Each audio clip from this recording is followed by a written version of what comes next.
Sir, Hmm? Hello. Hello. Hello, sir. Due to some reason, I could not give the mock test. So can you provide the paper on the portal so Yeah, we that will release the paper as well as the solutions of mock. So is so it not when we available see now? no, it's there in the portal. You can check it. It should okay. be. It should I be. checked at night. Yeah, it's There. there. No, today we have again released it as an normal assignment kind of thing. Yeah, it's Okay. there in the portal under mock tests and quizzes. And solution maybe you will get by tomorrow. Okay. Okay, So sir. try to solve the paper again. No. Yeah. What is the weightage from 1 to 4 and 5 to 8 in quiz 2? What weightage? So whatever the weightage you saw in mock, the same weightage will be given. So have you seen anything from weeks 1 to 4? Yeah, sir. One or two. 1 or 2, yeah. See, that is how it will be. Maybe 95% from weeks 5 to 8 and maybe some 5%. Sir, and one more thing I had a doubt on. Mhm. So, sir, already week 11 has been released. Mhm. So now within a few days, week 12 will also be released. So after that, for the end-term exam, will there be a revision session going on? Yes, Like, yes, of course. like after week 12, there will be no contents, right? No, see, even week 12 we don't have contents. Week 12 also you will get some 7 revision videos. Okay. So some kind of from week 1 to week 11 we have splitted all the contents into some 7 videos. Yeah. So after that, only revisions will carry on. Yeah, you will get only 7 revision videos and we will take some revision sessions like we are taking now. And for the interim eligibility criteria, that was for the criteria that was given for quiz one. Hmm. That criteria will only be valid for quiz interim also. That I don't know exactly. I'm not 100% sure with my answers. Okay. Uh, so you might ask some support team or anyone. Sure, sir. Thank you, sir. Okay. Yeah. Okay, then. So today we are going to revise from weeks 5 to 8, if possible. So I will try to cover most of the topics today itself. So we are going to have another session on Friday, which is also Yes. a revision session. So the topics which I have left today, I will discuss and take them on Friday. In this session, I will be going through the most important topics, okay? That will help you for the preparation of quiz 2.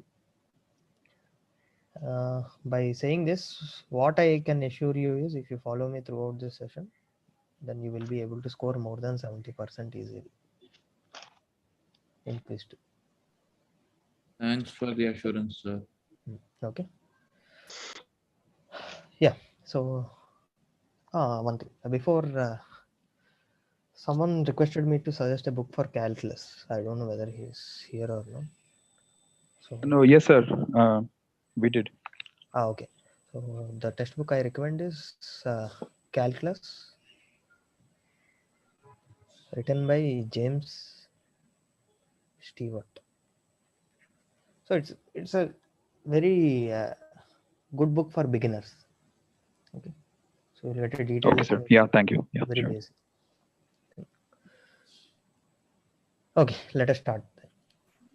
So today Excuse me, hi. Hmm? Can you hear me? Yeah, Praveen. Yeah. Can you say something related application oriented? I mean, is it purely theory or is there any other book? It's just like theoretical only. Okay. Any other More of book? mathematics. Any other book? Have you? Which has example also.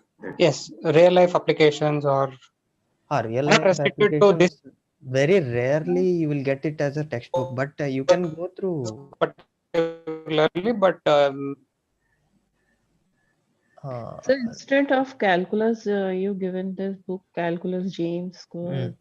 Instead of we use, we study from class 12th. Is it easy. okay? NCRT. Is it? NCERT. Yeah, it's fine. It's fine. So see, apart from that, someone suggested for a good book for calculus. So I just gave it. It is not mandatory thing to go through this what I suggested. So first and foremost thing is you go through the NCRTs. It is sufficient. If you want to explore more in calculus, then go through this. So it is helpful for beginners. And there are few high level calculus textbooks. So many.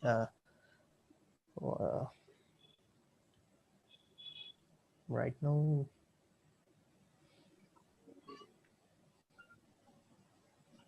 Good afternoon, Srikanth. In mock test, the questions data is missing. We wrote in the forum also. yeah, you wrote in the forum, but it was again, what we say, it Error. was rectified within 1 or 2 hours. Within the time. Sir, I have a concern. Sir, still the week 3 marks is not rectified. Sir. Yeah, I just informed them. They said while they calculate the whole marks after the end sum, no? So to give you grades. So then they will add this and they will take the correct scores of each week and they will rectify it. Okay. And so, sir, the quiz one. Quiz one, is it still not available? Yes, sir. Answer script are not there in my case. It said the page is not available. Page is not available. Even I mentioned this. Check this again.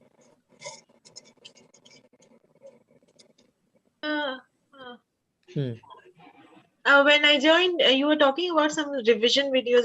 I didn't hear it completely. That is for week 12. Okay. There are no new contents for week 12. When week 12 comes, you will be given some 7 revision videos. Oh, I thought you're giving now for quiz 2. No. Okay. See, for quiz 2, you are going to have this revision session. Okay. Hi. I think my connection was not unstable there. Did you suggest some book? No, I didn't suggest any as of now. Okay. Yeah, see, I just opened this. Now it is available, right? Mock. Sorry, is it? Yes, the questions are now fully available. Sir, can you speak a bit louder, sir? You are not audible. Sir, your screen is not visible, sir. So only the revision session is visible. Yeah. Okay, so the thing is, if you have to log in through your whatever the mail you gave for that, if you wanted to see the answer key for quiz 1. Okay. Quiz 1 is also there. Sir, if you want, sir, if you want, I will share my screen. Sir, when I click on that page, I am logging from my this ID, sir, IIT Madras ID.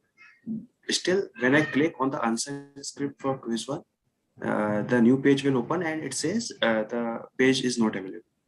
Okay, let me do one thing then. After this session, I will remove that. I will ask them to remove this current existing link and I will give the new link for them for the quiz solution. Okay. Thank you.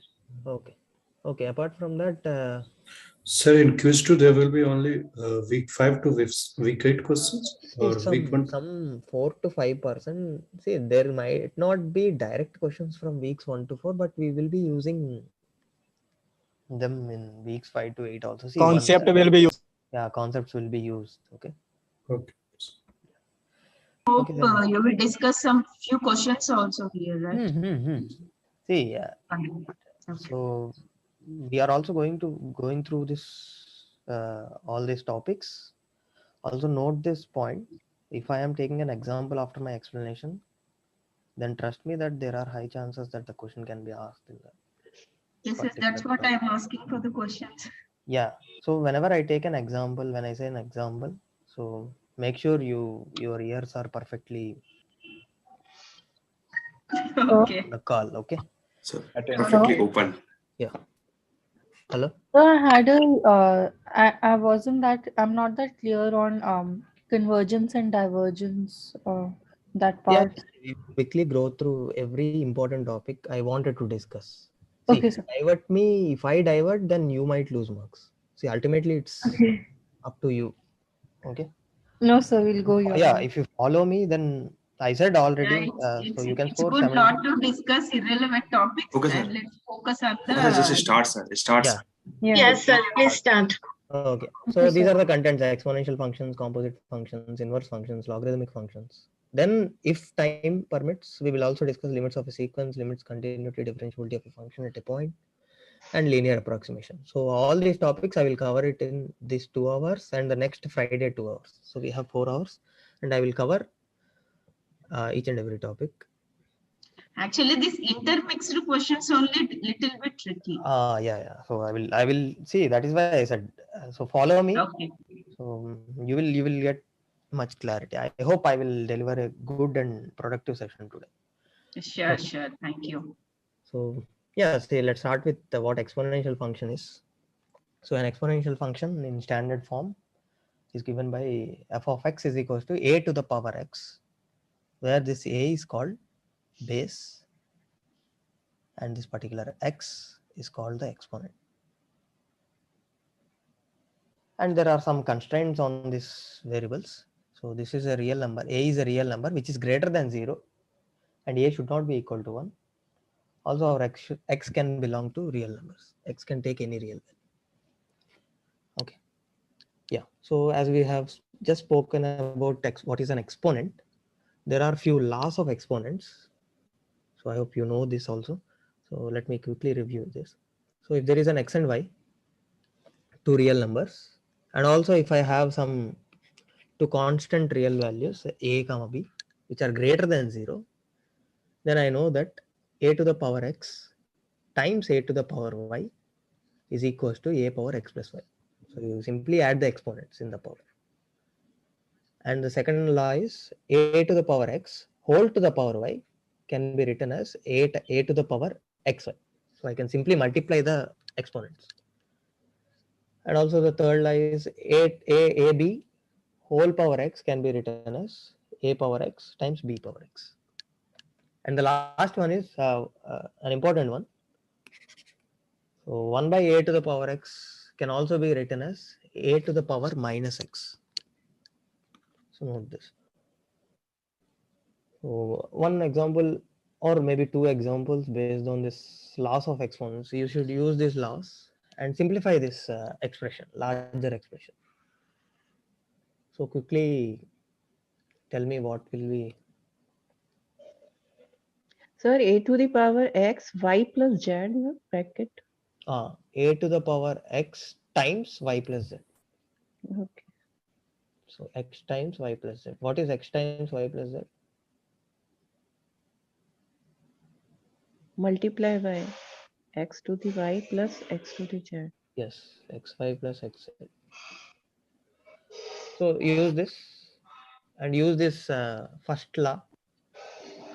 So a to the power 2xy plus 2xz plus 2yz. Taking 2 at a time. Yes.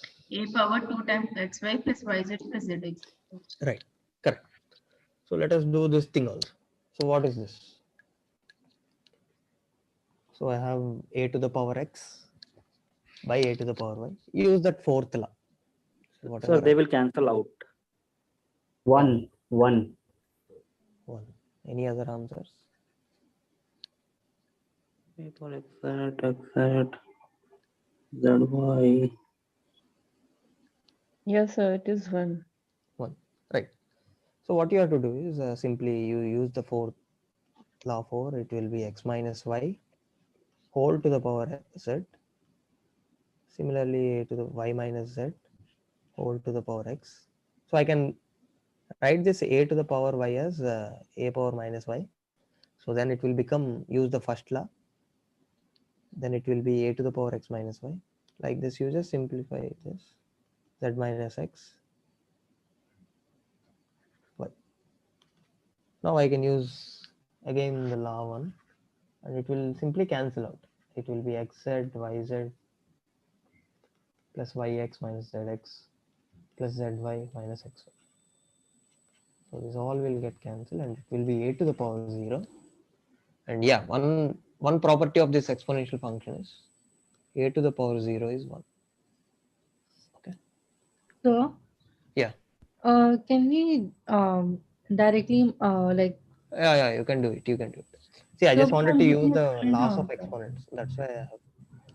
So I'm getting a different answer. I'm not sure where I went wrong. So what are you getting? I'm getting a to the power z minus x. This one. So see, what approach have you used? So I opened up the bracket. So a to the power xz upon a to the power yz, and then I opened the rest two also, and then I cancelled it. Yeah, you can do that, right? Oh, I Even that is cancelled it also. wrongly. Yes. So xy, zx, xz, y, z. Even Okay, so got these it. will cancel and it will give you one directly. So I just used this approach because I just wanted to use all the 4 laws. So 4 laws are being used to simplify this particular question. Excuse me, sir. Okay. Yes, sir. Sir, I have a So doubt, yeah, sir. Sir, what is the value of infinity raised to power 0? Infinity raised to the power 0. Why? Why? Now why? Just asking my doubt. It's indeterminate form. It is one sort of an indeterminate form, but we are not going to deal with this type of indeterminate form. Okay, sir. So you know Okay. 0 by 0, infinity by infinity, minus infinity by minus infinity, right? Right. So Yes, sir. there is What, sir? a few things, 1 to power infinity, infinity to the power 0. I lost it. But there question was present on this, sir, 1 to the power infinity. Where? In the graded assignment, I think. Of week? I don't remember, sir. I will have to Okay, see. okay. Let's not deviate. Okay. If it Okay, comes okay, again, sir. I will try to discuss it there. Okay, sir. Okay. As of now, you don't worry about that infinity to the power 0. Okay. Yes, sir. Okay. So those are laws of exponents, and let us see. Let us go back to the exponential functions and quickly see how the graphs of these exponential functions looks like. So we have f of x is equals to a to the power x is the exponential function. So there will be different graphs depending upon the value of a. So when a is in between 0 to 1, the graph of exponential function will be like this. So it will be a decreasing function, and it will approach to 0 when x tends to infinite. Okay, when a is equals to 1, it is a constant function. So when a becomes 1, it will be f of x is equals to 1. So 1 to the power x, 1 to the power anything will be 1. So f of x will be equals to 1. So that will be a constant function. When a is greater than 1, it will be like this. So when x tends to minus infinite, it will approach to 0. When x tends to infinite, it will go to infinite. Okay, this is how, depending upon the value of a, the graphs will change for an exponential function. So in this, we know a very standard exponential function, which is also called as a natural exponential function, which is when a is replaced by e, we call f of x is equals to e power x. So this is a natural exponential function. So even the graph of natural exponential function will be like this, because the value of e is something around 2.71 something. So as 2.71 is greater than 1, so the graph will be like this. Okay, this is how the graphs of an exponential functions will look like. And once we have seen the exponential functions, graphs, and everything, Sir, the next question is sir, and one more thing. The in the first case where a is greater than 0 and less than 1, hmm. in the first graph, if you can scroll up a little bit. Yeah, just scroll. Yeah. The first case, can you give an example of this, because I find it. Okay, take 0.5 to the power x, half to the power x. I will just give you. Okay. 0.5 to the power x. Yeah. So 0.5 lies in between 0 and 1, right? 0.5 to the power x. Now see 0.5 5 whole power x can be written as half to the power x, right? So this is 1 by 2 power x. Now see, when x tends to infinite, this is in the denominator, right? When x tends to infinite, this denominator will tend to infinite, and where will 1 by infinite tend to? 0. 0, right? So you just check the values. So you have the function now, direct function. F of x is equals to 1 by 2 power x. Just put x is equals to 1, x is equals to 2, x is equals to 3, and just check how the function is behaving. And just put x is equals to minus 1, x is equals to minus 2, x is equals to minus 3. Just hold on a second.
Yeah, okay, sorry.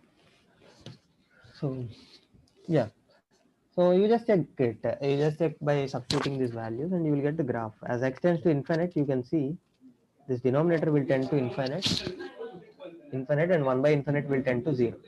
When x tends to minus infinite, this will go to 0, and 1 by 0 will tend to infinite. So you can roughly draw the graph, and the graph will look like this. And when x is equals to 1 also, you can just check, it will be 0.5. And when x is equals to 2, it will be 1 by 4 something. 3. As I keep on increase my x, the value keeps on decreasing. So the graph will look like this. Okay? Yes, understood. Yeah. Sir, in this graph, sir, x tends to minus infinity, so it is increasing. See, increasing or decreasing, we have a standard way of approaching. Okay, you just choose two different values, x1 and x2, in the graph. So whatever may be your x1 and x2. So I just choose minus 2 and this 2. So minus 2 is less than 2. So if I get f of minus 2 less than f of 2, then it is increasing. Okay, sir. Or if f of minus 2 is greater than f of 2, then it is decreasing.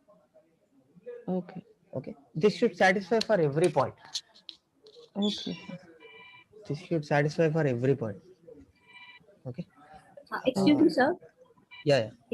So the graph of under root 1 Anjana, just a raised second. to Okay, I'm yep. just getting important. Just a hold. Yeah, sure, Sorry sure. for this. Yeah, sure.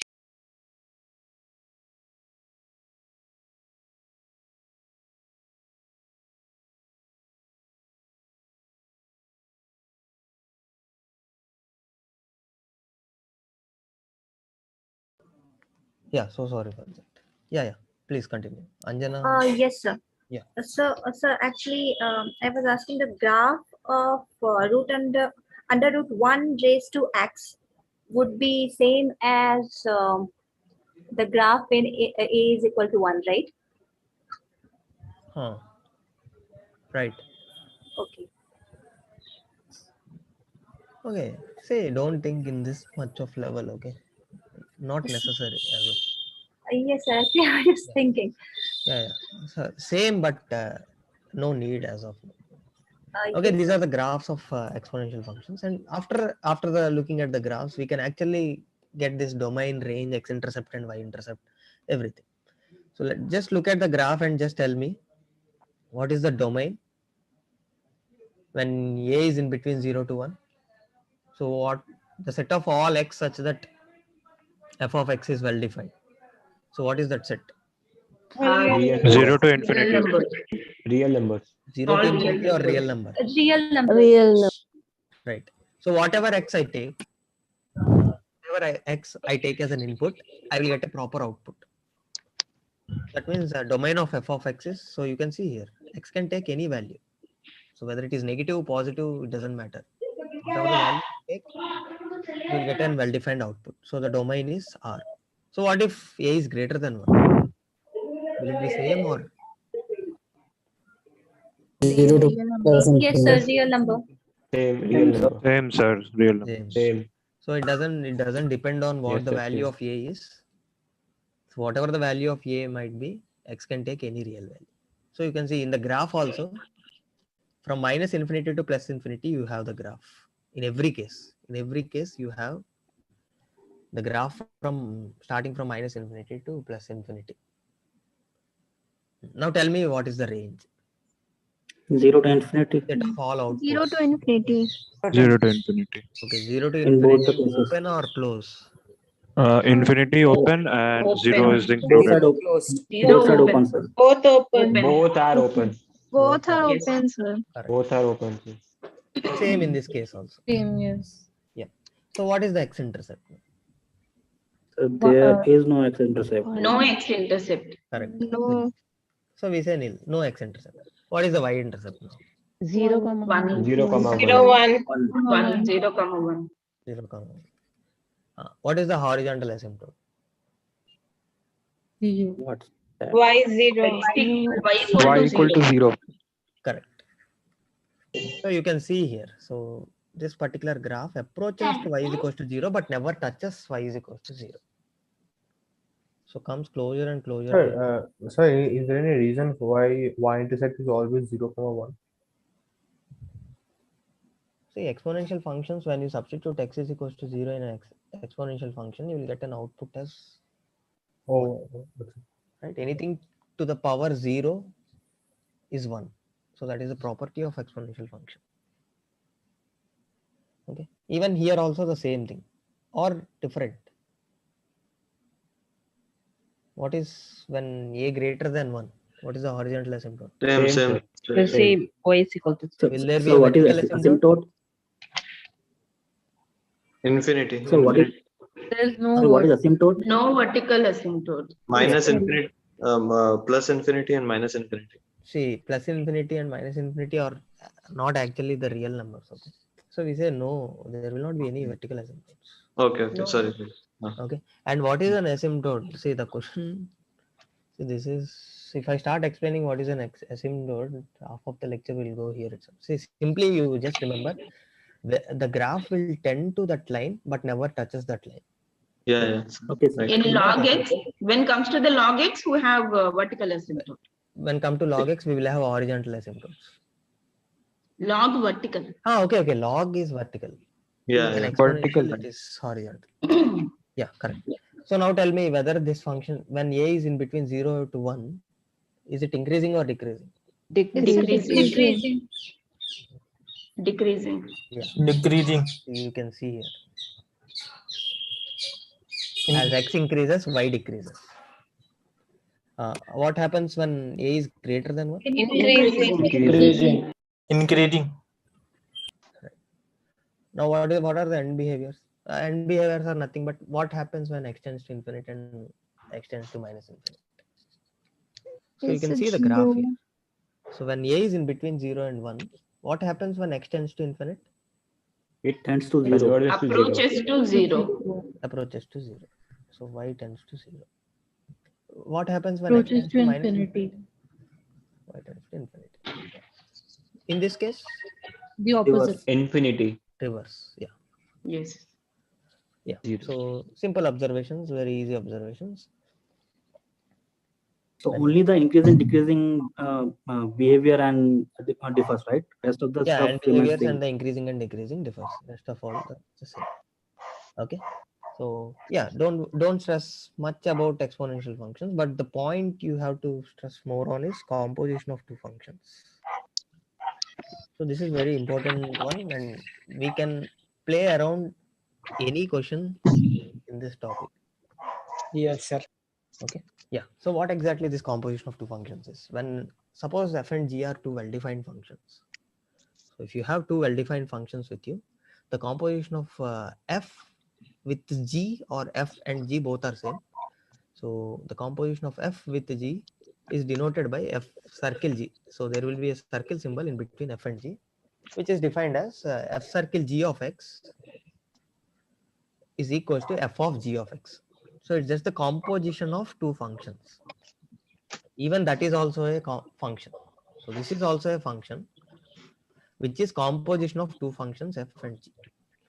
So knowing composition of functions is very easy, but the difficult part comes when we discuss about the domain of a composite function. Yes, very difficult.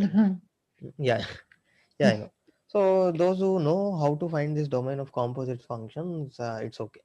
But right now, what I am saying you is like an shorter approach, or the approach you might not recall every time, but if you go through the approach 2-3 times, or if you rigorously proceed with my approach, you will try to find the domain easily.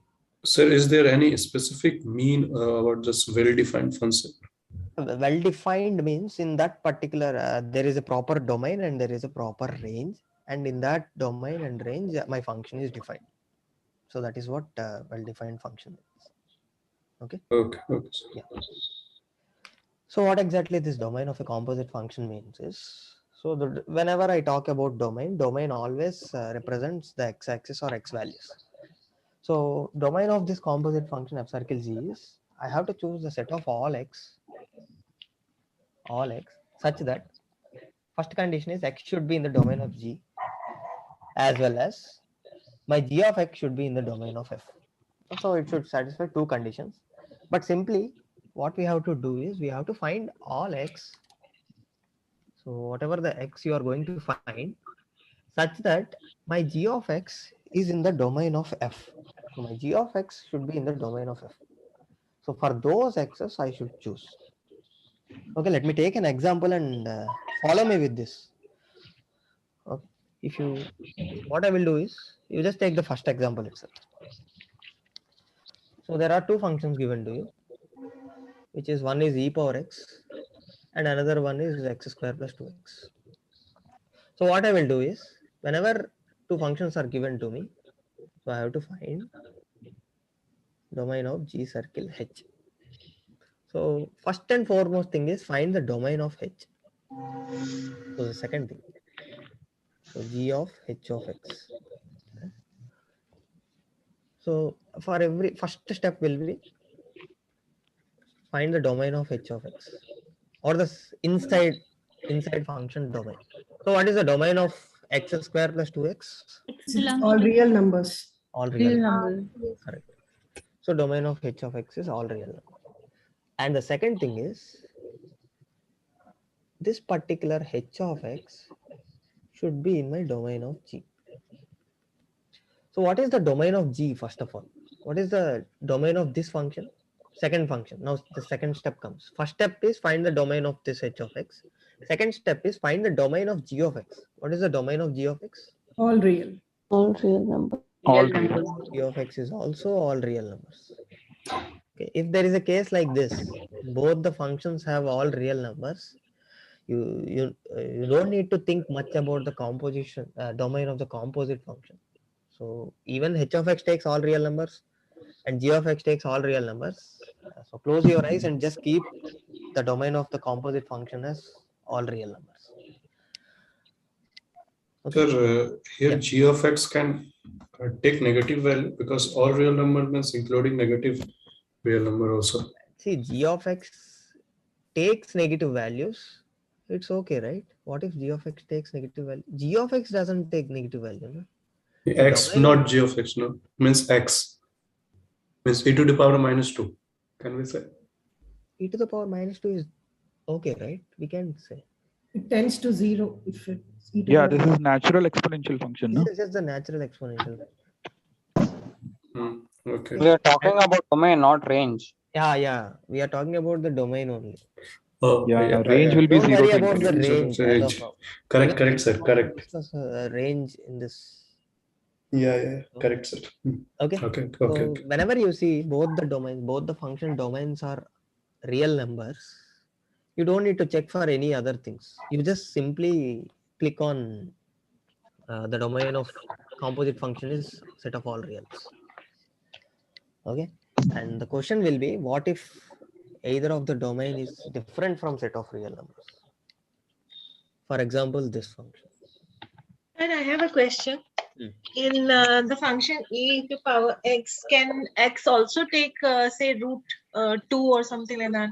Yeah, Irrationals. Of course. This was explained in the lecture also, right? X can take even irrational numbers also. Okay. So he has taken x as pi and he has derived. So there is a sequence. He has taken some sequences. If you are interested, just go back to the lecture. All right. Okay. Sir, domain of a function means y value of a function? No? No. X value of a function. Okay. A range means y value. Yeah. Seriously look into this topic. We have only 4 days and don't confuse in this. Okay. Domain means x values. Range means y values. Output values. Okay. Okay. Let us see this example now. So my approach will be like this. So focus. So my step 1 will always be, so I am interested to find the domain of F circle G. So when I'm interested to find this domain, this is what I am interested to, domain of F of G of X. So first and foremost thing is I should find the domain of G of X. Find the domain of G of X. So just now we have seen what is the domain of this. All real numbers. All real numbers. All real. Okay, let me compute this G circle. So G circle H will be G of H of X and G of X square plus 2X, and it will be e power X square plus 2X.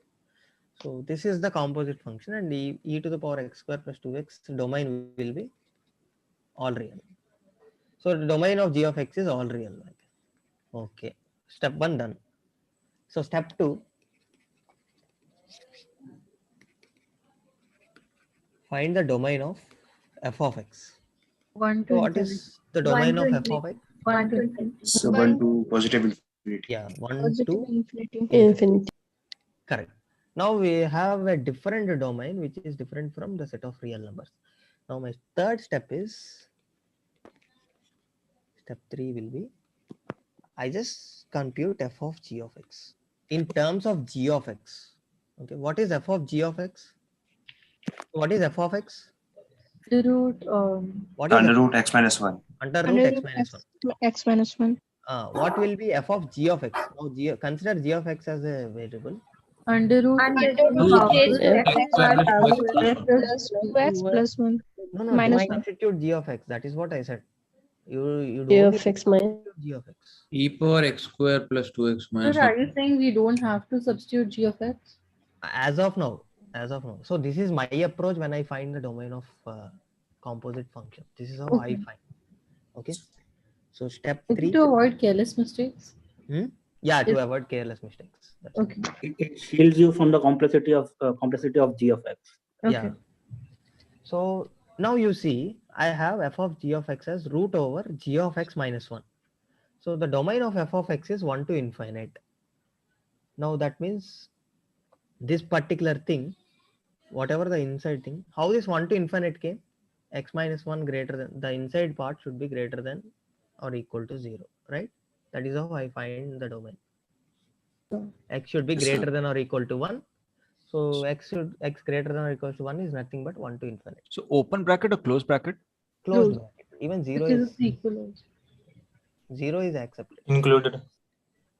Now see, the same approach you will do for by substituting G of X also. This is under root G of X minus 1. So if I wanted to find the domain of this, what should I do? G of X minus 1 should be greater than or equal to 0.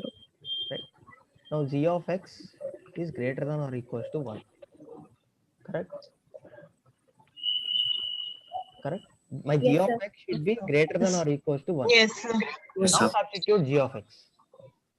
So e raised to x square plus 2x greater than E raised to x square plus 2x should be greater than or equals to 1. E raised to 0. Yes, sir. Yeah, I will come to that. So e to the power x square plus 2x must be greater than or equals to 1. From here, I just substituted G of X here. That means e raised to the power x square plus 2x must be greater than or equals to e to the power 0. 0. 1 just replace with e to the power 0. Yes, sir. Now, if you know ln also, just take ln on both sides. So that means x square plus 2x must be greater than or equals to 0. Right? Hmm? Yes, sir. Yes. Yeah, just understand these points. So what I have did is, I just computed function f in terms of g of x, f of g of x in terms of g of x, and I impose the domain condition of f. So I just impose the domain condition, which is g of x minus 1 should be greater than or equal to 0 because this is a square root function. So inside should be greater than or equal to 0. So once I substituted that, g of x should be greater than or equal to 1. So that means e power x square plus 2x must be greater than or equal to 1. 1 I have replaced with e to the power 0. Then you see bases are same. So that means exponents must be satisfying the same rule, same inequality. Exponents will satisfy the same inequality because you can take ln on both sides. So as this is a revision session, I can use ln before it. So take ln on both sides. You will get the same thing. X square plus 2x must be greater than or equal to 0. So for what values of x 0 this minus condition is satisfied? X equal to 0 and x equal to minus 2. X 0 minus 2. 0 and minus 2. 0 minus 2. For the roots, I am asking for what values of x this will be greater than or Greater than equal to. Minus 2 to infinity. Minus infinity to 0 union minus 2 to infinity.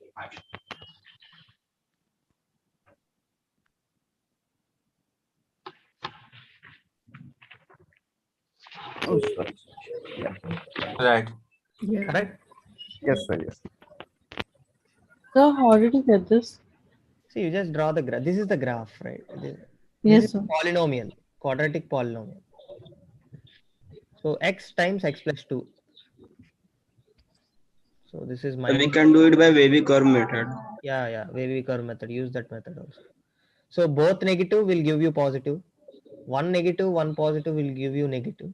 Both positive will give you positive. That means when x is greater than 0, it will be positive. When x is less than 2, minus 2, it will be positive. Okay. The only part between minus 2 to 0 will give you negative. Okay. But I am interested in the values. The product is should be greater than or equal to 0. When will be the product greater than or equal to 0? Both positive or both negative. Yes, sir. So this will be the region. So till minus 2 and from 0 to. Okay. So from there we will get, what we will get is x should belong to minus infinity to minus 2 union 0 to infinity. If x belongs to this, then my g of x will be greater than or equal to 1. That means this particular composition, so my g of x will be in the domain of f. So this is what we have to do. We have to find the set of all x such that g of x is in the domain of f. Okay. So first step 1 is find the domain of g of x. Step 2, find the domain of f of x. Step 3, you just find f of g of x in terms of g of x and impose the condition of domain of f. So from there you will get the x values. So x should belong to this only. Sir, what is the use of finding domain of g of x? Means we See, can directly. because from what we will do is, from this domain of g of x, we will remove. So actually x should belong to this, and x should not belong to minus 2 comma 0 open. So what we will do is, this particular region we will remove it from the domain of g of x. Okay. Sir, for every problem we do the same. Yeah, you do the same. So Why does not it x? I doesn't mean, why create should x does not belong to minus 2 comma 0? why should? Should not See, belong to minus 2 comma 0. for suppose x, let me give you the reason also. Yeah. When x, so when x, give me one value minus 1. Okay. So let me take x is equals to minus 1. So will x is equals to minus 1 be a proper domain for this f circle G? No. No, but Already gave the union here, no? X belongs to minus infinity to 2 in closed interval. Yeah. That is for g of x, is it? Okay. That is for x, not the g of x. So that is why I do this thing. No need of g of x, computing g of x range and everything. We don't worry about the ranges here. Using the domains itself, you can actually find. Okay, sir, but here we said just in the above step that it is closed interval minus 2. But again, just down you wrote x does not belong to open interval minus 2. Yeah, x does not belong to. This is Okay. the complement of this set. Okay, understood. So why? Okay. Okay, this is same as this. X does not belong to minus 2 comma 0 So open. anything but in between that x belongs to the same thing. Both are same. Okay. So what is the final answer here? You do the intersection. What you got here, you do the intersection this thing with the domain of g of x. Or what you do is, if you got this kind of thing, when x does not belongs to minus 2 comma 0, you just remove this interval from this domain of g of x. So r minus 2 comma infinity. Yeah, r minus. Yeah, that is minus our 2 comma final 0. domain for composite function, sir. Yeah, that Yeah. will be the domain for the composite. Okay. Got it, Okay. got it. Let us do one more example. You will get a clear idea. Okay. Better than range method, sir. R minus 2 comma 0 is the final answer. R minus 2 comma. You find the set of x's that I shouldn't take inside this, or you just find the set of x that can only be taken into this. Either you intersect this particular interval with this domain of g of x, or you just remove this particular interval with this domain of g of x. Can you spare 2 minutes to compute g of x range? I didn't. G of x range. Range of g of x, huh? Yeah. Yeah, okay. So, see, what will be the range of g of x here? When x is take, see, this particular thing can take a set of all real values. Yes. Okay, this will be like this. So x can reach till what is the minimum value of this? What is the minimum value of x square plus 2x? 1. 0. Minus 1. No, sorry. Sir, range will be 1 to Minus 3 by infinity. 2. Minus 2 by. Minus 1 to infinity is the range. Minus 1. Okay, minus 1, right? Minus 1. So Yes. this can go till minus 1. So the power can go from starting from minus 1 to infinite. Okay. So you know the e power x graph. E power x graph will be like this. So you just take from minus 1 to infinite. So this is the range, sir. That will be the range. When x takes minus 1, so this can take minus 1 till infinite. So e to the power minus 1 to infinite is the range of g of x. So that is why I don't want to involve complicated range finding It's in the difficult. For exponential functions, it's difficult. It will be difficult. But anything will be same. So can you, sorry. Sir, for anything also, it will go the same way. This is how e power x and e power x behaves. E power x square plus 2x also behaves the same way. More or less the same exponential thing. See, if e power x is behaving like this, e power x square plus 2x might behave like this. Yeah, little. Yeah, so range will be the same, right? 0 to infinity. No, it will start from here. How is that? I'm not able to understand. How is? How did it start from minus 1? Oh, okay. The Sorry. range. E power x square plus 2x will be something like this. It will be an. See, you can actually draw the graphs of these kind of composite. Sir, for range, we can also do that thing, no, like domain of inverse function. So if we draw a graph for this one, we will know exactly how it behaves. Yeah, exactly how it behaves. See. So you have to substitute. What I normally do is I substitute from minus 2 to 2 and I check. That is okay? Yeah. We can simply find the inverse and then find the domain of that inverse function, and that will be the range of this function. That will take a long time. What is the inverse function of this e to the power x square plus 2x? So we will equate to y and then we will take log on both sides. What is the easiest method to find the range for this exponential? See, for this exponential functions, Substituting what I value. suggest is just find the range of above 1, power 1, Okay. and you Okay. just substitute e to the power that particular left hand range and e to the power the right hand range. So this What I is normally do, sir, I apply values from -2 to 2. even see see that is general what we say. So that way we will know the range also. You just that whenever you choose those values, you have to make sure that your critical point should lie in between those set of values. See here, the critical point or the minimum value attains at -1. X is equals to -1. You are attaining the minimum value. You shouldn't choose like 2, 3, 4, 5, 6, and you fix the range. If We it can is, choose if your critical that point is if the Only function 5 is values monotonic. I'm choosing. I'm not yeah, choosing 5 everything. values. Out of those 5 values, your critical point should lie. So left of the critical point and the right of the critical Yeah, point. seeing these x square plus 2x, based on that we Based on that, you decide what values you wanted to put. Sir, excuse me. I'm just Can you draw wondering, this graph, sir? how x square plus 2x, how you found the range of this. So basically, you're saying that x square plus 2x can take all values of r, but how did -1 come? -1 to X square plus 2x. See, see, this is again Can you draw a graph, sir? It will be easier. graph of this, right? Yes, it will be easier. We'll understand better. Okay.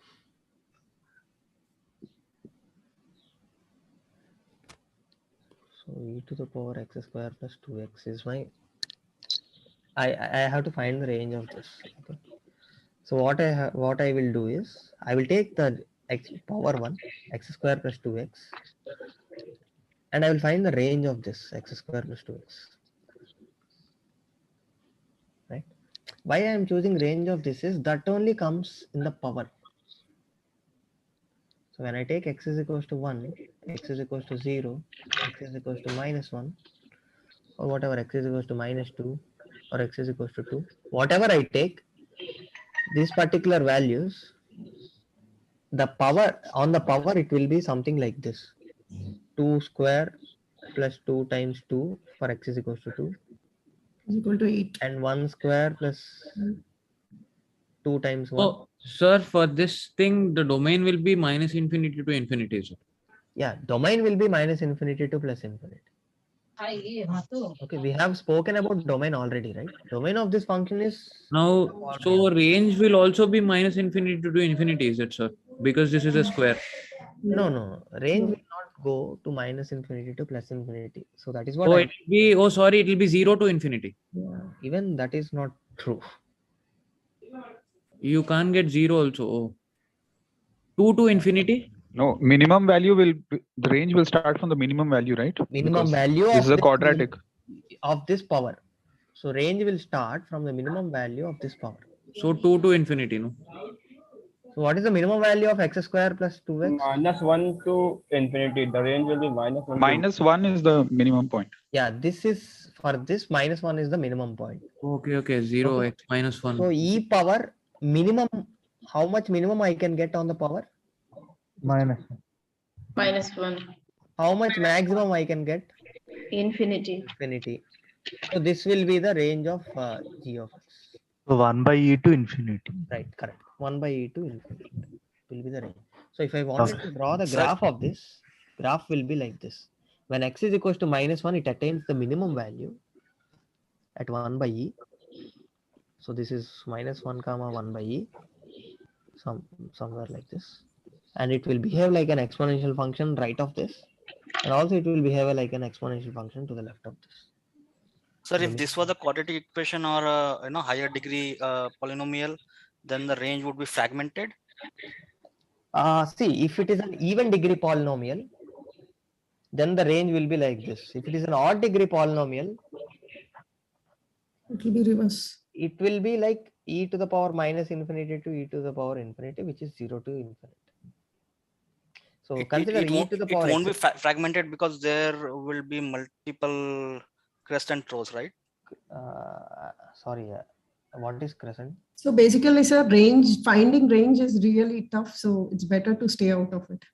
Yeah, see, not difficult. I don't say it is difficult, but it involves Takes much a more long time. calculation. Yeah. So let's say if that polynomial was a fifth degree polynomial, right? E to the power some fifth degree polynomial. Okay. Then in that case, the range would be fragmented or fragmented means cut off. Is it going to cut? so Or? there will be multiple highs and lows, right? Yeah, there will be multiple highs and lows. So to find range, we just substitute the minimum and maximum x value into the function, right? Of the numerator of the power thing. So in any function, it will just be the minimum and maximum x value. For any function, it will be the minimum and the maximum. Correct. Okay. And So so, for what is the final answer for the domain of f of g of x? For this question, is it? Yes, sir. For this question, I just simply subtract -2, 0 interval. Okay. So x cannot take -2, 0 because when x takes -2, 0, this particular e to the power x square plus 2x will be less than 1. Okay. So my composite function will be root over e square plus x square plus 2x minus 1. So if this is less than 1, this particular when subtracted by 1, this will go negative.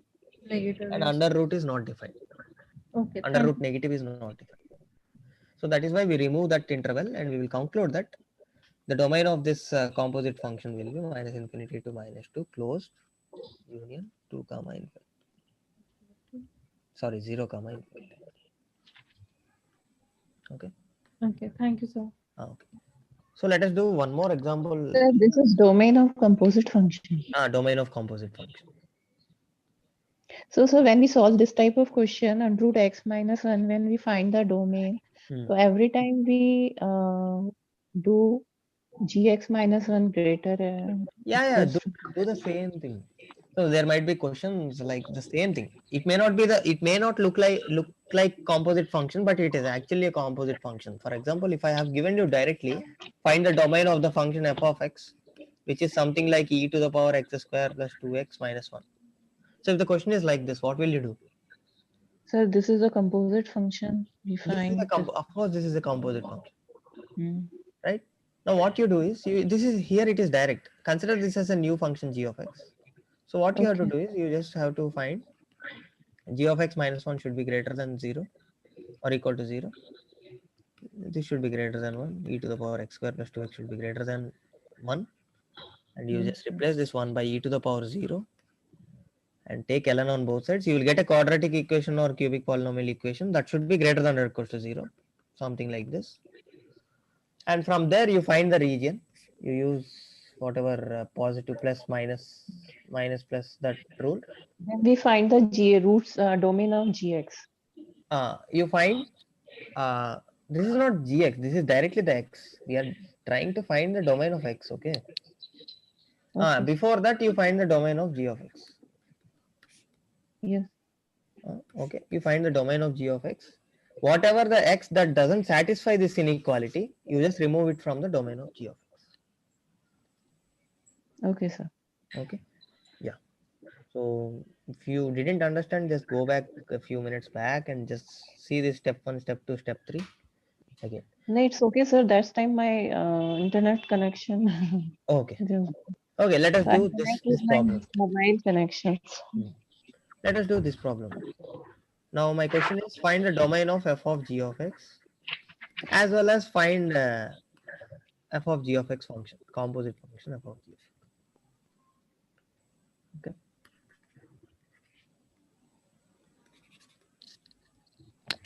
Now we have x plus 1 by x minus 1 and g of x is something like root over x square minus 3x. So what is our step 1? X square minus 3 greater than equal to 3. Domain of fx is real. So find f of x. No, gx. Find domain of g of x. So inside thing is g of x. What is the domain of g of x? Going to X square minus 3 is greater than or equal to 0. Yeah, correct. X square minus 3 greater than or equal to 3. X Infinity. square is greater than or equal to 3. R minus 1. Root minus root 3, comma root. Yeah. So when will x greater than or equal to root 3? Minus infinity to. Okay, let me write like this. R minus minus minus under root 3. root 3. Plus root. Correct? So Yes, the sir. domain will be like this. Yes, sir. So the So composite so domain of didn't get this, sir. Why you are minus root 3 and positive root 3, sir? See, even minus root 3 and root 3 satisfies this condition. Oh, minus root 3 become the 3. Yeah, becomes 3. 3 greater than or equals to 3 is a true statement. Okay. Now, when it comes to root 3, it will become 0, square root of 0. It's defined, na?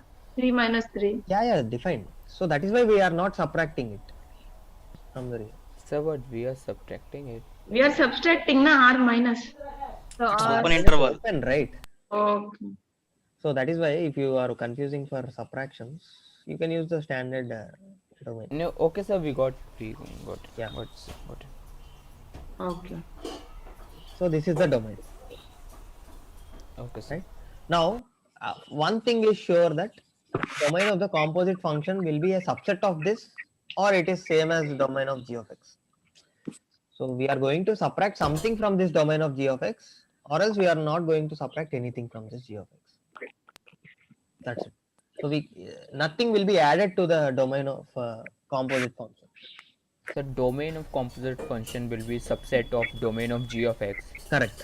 Domain of the composite composite is function. internal function we are taking it. Yeah, correct. Okay, sir. So step 2 will be find the domain of. Sir, I want to clear one of my doubt. Hello. Sir, the notation you write R minus root 3 to root 3, and now you write minus infinity to root 3 union root 3 to infinity. All are same, na? All are same. Both are same. We may write anything. Yeah, anything. Okay. What Sir, both yeah, are same. I also didn't understand why we are excluding minus root 3. Root 3. See, we are not excluding. That is why I took the open bracket.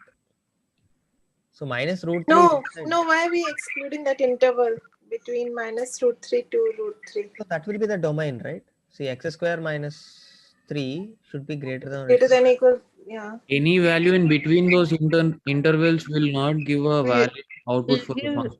Exclude the negative part always. Yeah, exclude the negative We part. exclude the negative part and take the positive part. Positive. This is the correct. The square root won't be defined in that interval. Correct. Sir, in the domain you have by mistake written inclusion bracket like this, the square bracket. The round bracket will be there, I think. Here. This is a round bracket, right? This is square. So they will be included. Root 3 won't be included, right? No, because 0 is It will be defined. Included. If you're using a right. union, you will have to keep the brackets closed. Let me If clear you're this using a complement, you will subtract that from the entire subset of real numbers. Yeah, what is the domain of this root x function? Real numbers. Real? No. 0 to Infinity. Positive. Whether 0 to 0 is infinity. included or excluded? Included. Included, sir. Yeah, so that is why. Even Yeah, here also, Positive or yeah, when you substitute root 3, you will get 0 inside your root. Yeah, It is a valid. sorry. My mistake. Yeah, what is the domain of f of x now? The open interval 1 to infinity, positive. R minus 1. R minus 1. R minus 1. R minus 1. Correct. R minus singleton 1. Yes. Correct. Okay. Now step 3 will be. So f of g of x. So what is f of g of x? G of x plus 1 divided by g of x minus 1. Under x square plus. Okay. Now see. So here this is the denominator. G of x minus 1 should not be equal to 0. Correct? Yes. So that is the condition of f of x, right? Domain condition also the same thing. Yeah. Domain of f of x condition is denominator should not be equal to 0. So that means g of x minus 1 should not be equal to 0. Now it's just a simplification. G of x should not be equal to 1. So what is g of x? We have root over x square minus 3. So that means root over x square minus 3 should not be equal to 1. Square on both sides, we will get x square minus 3 should not be equal to 1. Sir, once can you go from explain step 3 again? So once you find the domain of g of x and domain of f of x, what we will do is step 3. You compute f of g of x, keeping g of x as the variable. So we know f of x is, just substitute f of x is x plus 1 by x minus 1. Just substitute g of x in place of x in this function. So once you substitute g of x in place of x, we will get g of x plus 1 by g of x minus 1. Now you impose the condition of domain of f. So in the domain of f, the denominator should not be equal to 0. So that is why we excluded 1. So what we did is denominator is x minus 1. X minus 1 should not be equal to 0. That means x should not be equal to 1. So x should not be equal to 1 and can take any real value. So if I wanted to represent it in interval kind of thing, set of all reals excluding 1. So that is how domain of f of x came. In the same way, we will do the same thing by taking, now we will take g of x in place of x. Now what I will do is g of x minus 1 should not be equal to 0. That means g of x should not be equal to 1. Now I will substitute g of x, which I have. My function g of x is nothing but under root x square minus 3. This should not be equal to 1. Now taking square on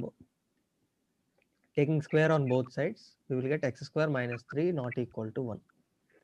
So bring this 3 to the right hand side, we will get x square should not be equal to 4.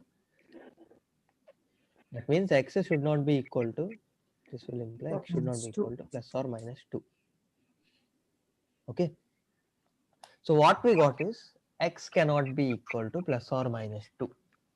Now you check whether this plus minus 2 and minus 2, plus 2 and minus 2 are in your previous domain of g of x or not.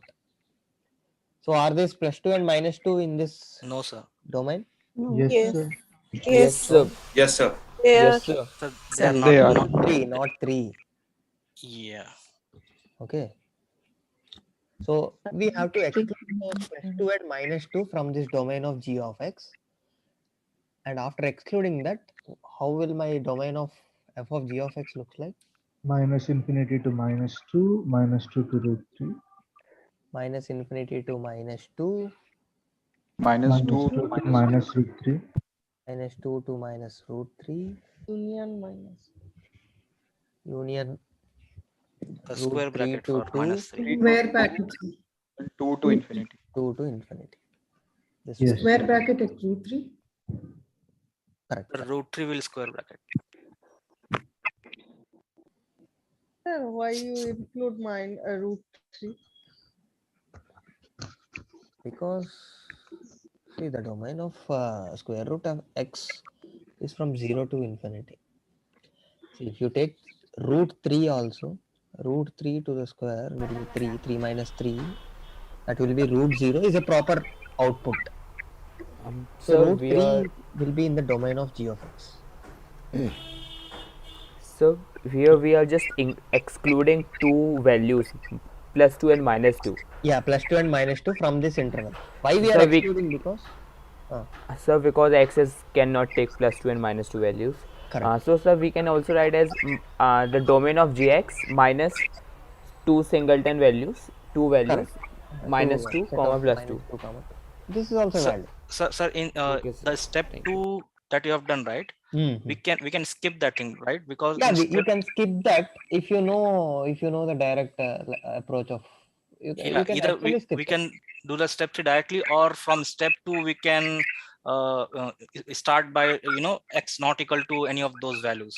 Right. See, why I included this step 2 is because what I am doing in step 3 is basically I am just replacing g of x in place of x in the step 2. Okay. So instead of that single value one, if it was a range, would it make difference? If it is a range, then you will subtract the whole range. If you got something like x should not belong to something minus 2 comma 2, you will remove the whole this so interval. then we will do a gx should not belong to minus 2 2. From this particular interval, we will remove this interval. If this interval is in this interval, we will remove that. So whatever the interval is there, we will remove this interval.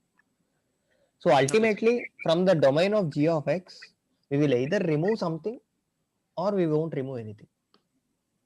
Okay, if you are going to remove something, that will come after solving this thing. Okay, sir. Okay. So I'm having some difficulty understanding the last step, the final line. This thing, how this is domain. How did we reach the yes, sir? So what we got is Sir, minus sir, root 3 to 2 to infinity. Why we are not writing that root 3 to infinity directly? Because 2 should not be in our domain. If you do if you do root 3 to infinity, 2 will be included. Okay, We don't want to. let us compute this also, then you will get a clarity. What will be f of g of x?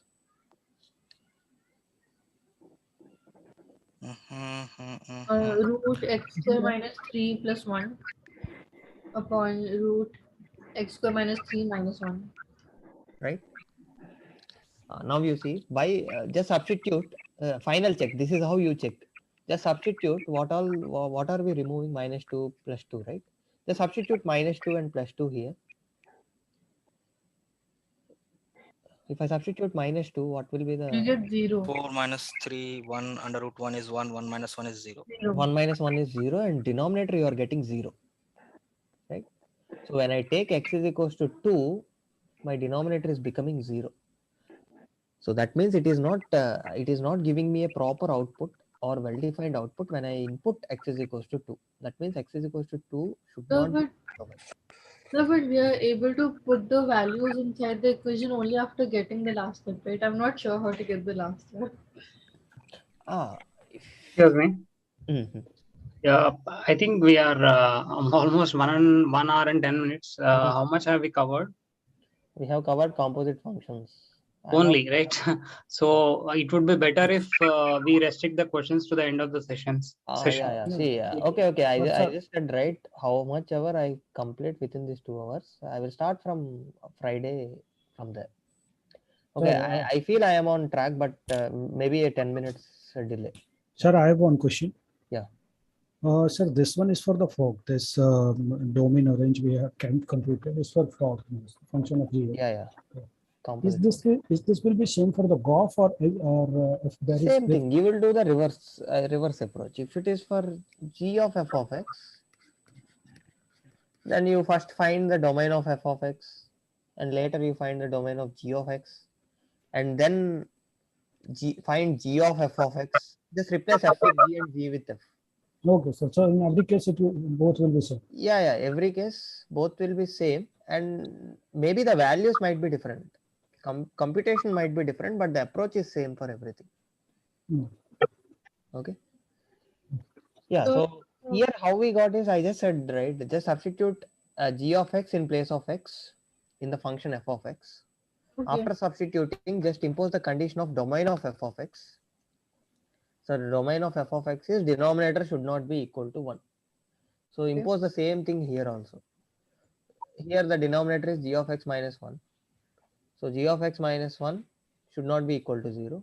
From there it's just the solving. G of x should not be equal to 1. Under root of x square minus 3, because g of x is under root x square minus 3, that should not be equal to 1. X square minus 3 should not be equal to 1. X square should not be equal to 4.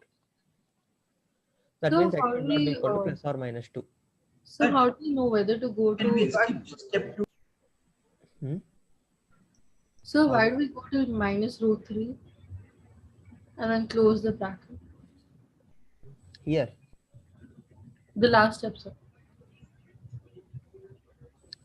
Why do we close this? I mean, why do we stop at minus root 3? Because see, the ultimate thing what we are going to do is, from this domain of g of x, we are just subtracting minus 2 and plus 2 from this. Okay. Just So check. the final domain is the domain of g of x. Final? The final domain of f of g of x, is it equal to the domain of g of x? No.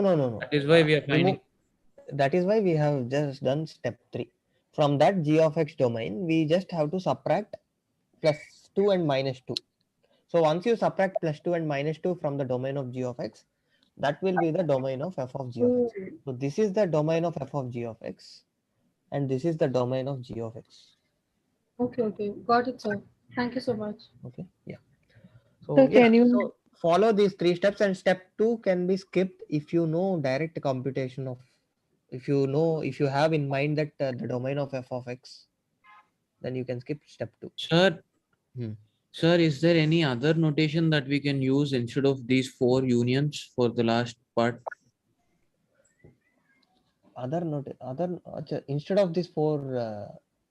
Like you said, R It's a minus. real number minus, I think. I mean the above domain minus 2 comma 2 you gave, no? But what if this is not in the option and I am not able to make out that this is the right answer? I mean, Okay. I just wanted to understand how you summed up these 4 unions, like the way we wanted to. Okay. So what I did is, see, 2 minus 2 lies in this interval, right? Yeah. I just have to remove minus 2 from this interval.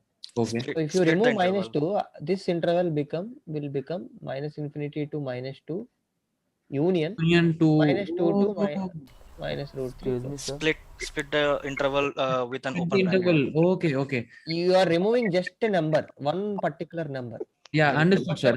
Now it's right of, yeah. I'm clear. Yeah, got it. And the same thing happens here. Same thing Because here, we yeah. have 2 Root 3 to 2 and then 2 to infinity. Yeah. Sorted. Okay, so this is how you compute the domain of the composite functions. As of now, worry about the domain of composite functions and make sure you are good at these 2 examples. So whatever I discussed. Sir, can you speak So Hello? can you explain the g of f of x, domain of g of f of x in the above question? This Example 2. E to the power x squared. Sir, lot of syllabus is left. We have to still cover I will sequence just and I think we should okay, I'll come back to continuity. okay, that is I have correct. doubting Don't worry questions about that instead things. So whatever I said, just cover till there. Okay. Okay, let's go to inverse functions now. So that is about composite functions. Now let us discuss this inverse functions also. Inverse function of a one-to-one function f. So in order to find an inverse function, definitely your function must be one-to-one. Note this point. Now, this particular inverse function, f inverse, denoted like this, is a function such that f inverse composite with f should give me x, as well as f composite with f inverse should also give me x. So that means f inverse of f of x should be equal to x, as well as f of f inverse of x should give me x. And one quick notes are like domain of f is range of f inverse. So if you know the inverse functions, so there might be few functions. It is very difficult to compute range of that function, but very easy to compute the inverse function of that given function. So just find the inverse of it and find the domain of the inverse function. That will be the range of your given function f. So the domain of the function f will be the range of f inverse, and the range of f will be the domain of f inverse. And also the graphs of f and f inverse are symmetric across the line y is equals to x. So once I said all this, quickly tell me what is the inverse function of f of x is equals to 1 by x. 1 by x.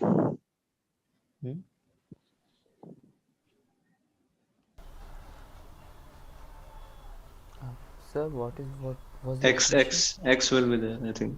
X. 1 by x. It would be same. 1 by x. Same. 1 by x is the Yeah. Okay. So most of them said 1 by x. See, yeah, that is what people might confuse. taking f inverse as 1 by f. So this is a blunder. So this is not true. This is not what f inverse is. So f inverse is basically use this. You should always use this. I think no inverse exists for this function. No inverse. No, 1 by x is the inverse. Yeah. So see, you can easily compute. Just take f of x as y. Y is equals to 1 by x. Now find x in terms of y. So you'll get x is equals to 1 by y. Just replace back. F of x is equals to 1 by x. Okay. So the inverse of this is 1 by x only. Because sir एक बार और समझाएंगे क्या? yeah, okay. So whenever you wanted to find an inverse function, let me see if I have taken I have taken an example. There I will explain you clearly. So I said g of x is 1 by x only. So I claim f of x and g of x are inverses to each other. Verify it by using this particular condition. So f circle g of x. What will be f circle g of x? F of g of x. So f of 1 by x. This will be 1 by x. Will give me x. Okay, the first condition is satisfied. Check the second condition now. G circle f of x also should be equal to x. Now what is g of f of x? G of 1 by x. This will be 1 by x, which will be x. So both conditions are satisfied, and I can claim that f of x, inverse of f of x is g of x. Okay, so these two conditions are satisfied. So if these two conditions are satisfied, then I can call this particular function as inverse function of this particular function. Okay, sir. Okay, and never ever take this thing. This is wrong. 99.99% it fails. From the graph, how we can say find its inverse from the graph? From a graph, just draw the symmetric line, symmetric curve. I tried, I'm unable to get. Okay. So there is a graph like this. You take y is equals to x. Whatever the point is here, that will be on. But this 1 by x. This is 1 by x. For 1 by x, is it? For 1 by x, I'm asking. Okay. Okay. So 1 by x will be something like this. Yes. So the same curve it will be. So this particular curve will become this particular thing, and this particular thing will cover this thing again. The same thing. It will be the same thing. That is why it is 1 by x only. Okay. Again. So what is the symmetric of? You see like this. If you have a curve like this, what is the image of with respect to y-axis? It will be the same. Right? Y-axis. Yeah. Sir, this type of question given in the catch-up assignment. Yeah, This that is and why I'm taking opposite. this thing again. This might come in quiz 2 also. Okay. So I have a function x square. Okay, let me just take it as an x square. So if I have given x square to you, so if you rotate it with respect to y-axis, which graph will you get again? Same Graph, right? That is what happens in 1 by x case also. So when you try to find the image of 1 by x across y is equals to x line. So y is equals to x, 1 by x graphs are symmetric about y is equals to x line. So you'll get the same graph. Okay. Yeah.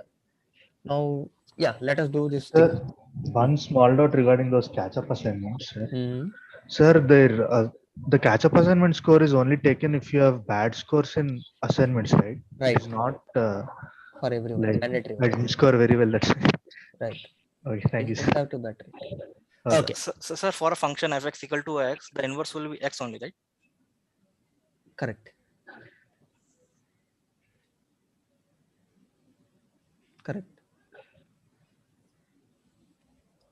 Yeah. So yeah, solve this. I hope many of you know how to solve, how to find f inverse of x.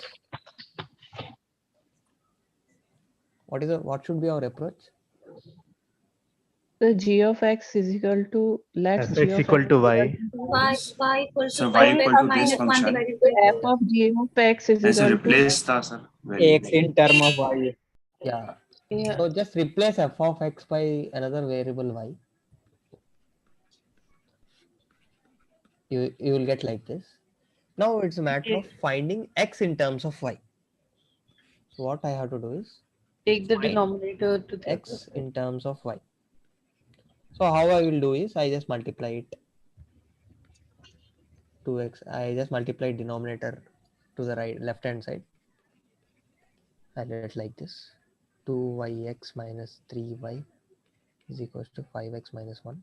The next Now term. I will bring x terms on the left hand side and y term, only y terms on the right hand side. 2yx minus 5x should be equals to 3y minus 1. Now I take x common. 2y minus 5 is equals to 3y minus 1. Now I will get x is equals to 3y minus 1 by 2y minus 5. So once you get this, now replace x with some other new function g of x and y with x again. So now g of x is 3 times x minus 1 by 2 times x minus 5. So this is the inverse function for this function f of x. So only 2 steps. First and foremost thing is this is not even a step. Just replace f of x by y. Excuse me, sir. Yeah. Sir, my answer was a bit different. My g of x came to be 1 minus 3x. In denominator, it was 5 minus 2x. What changes? Only a negative sign. 1 minus nothing changes actually. take the negative. That is same thing, right? Yes, Multiply sir. divide by You minus can 1. multiply minus 1 and minus 1 on numerator and denominator, you will get this. Yeah. Okay. So because I first defined g of x equals to some value y, some expression y. So I, excuse me, sir. So the last step I am not able to follow, sir. Can you please explain, sir? This thing. Yeah, f dash. Yeah, yes, sir. Yes, sir. See, from here there is nothing to do anything. Just replace x with g of x and y with x. That's it. Where is our g of x, sir? New, that is the inverse function. Okay, if you don't want to use g of x, you just take the f inverse of x. Replace x with f inverse of x and Okay, y okay. with x. So we are just replacing y with x. So 3x minus 1 divided by 2x minus. Okay. 2x minus 5. X with some f inverse of x. Okay. Okay. Okay. Or if you are still confusing, replace y with x and x with y. You will get something like y is equals to 3x minus 1 by 2x minus 5. So now y you got, this will be the inverse function. Yeah, this y is not same as the other That y. y, yeah. So anything is just the replacing things. Okay, no computation, nothing. You just replace x with f inverse of x and y with x. So and first step is find x in terms of y. So once you get y and x, you find x in terms of y, then replace back x with f inverse of x and y with x. Okay, this is how you find if we ask you to find f inverse of x. What if the question is like this? We will give you the functions f of x and g of x. The question is, are f of x and g of x inverses to each other or not? Yes, sir. So we will put values and then check. If both give x, right?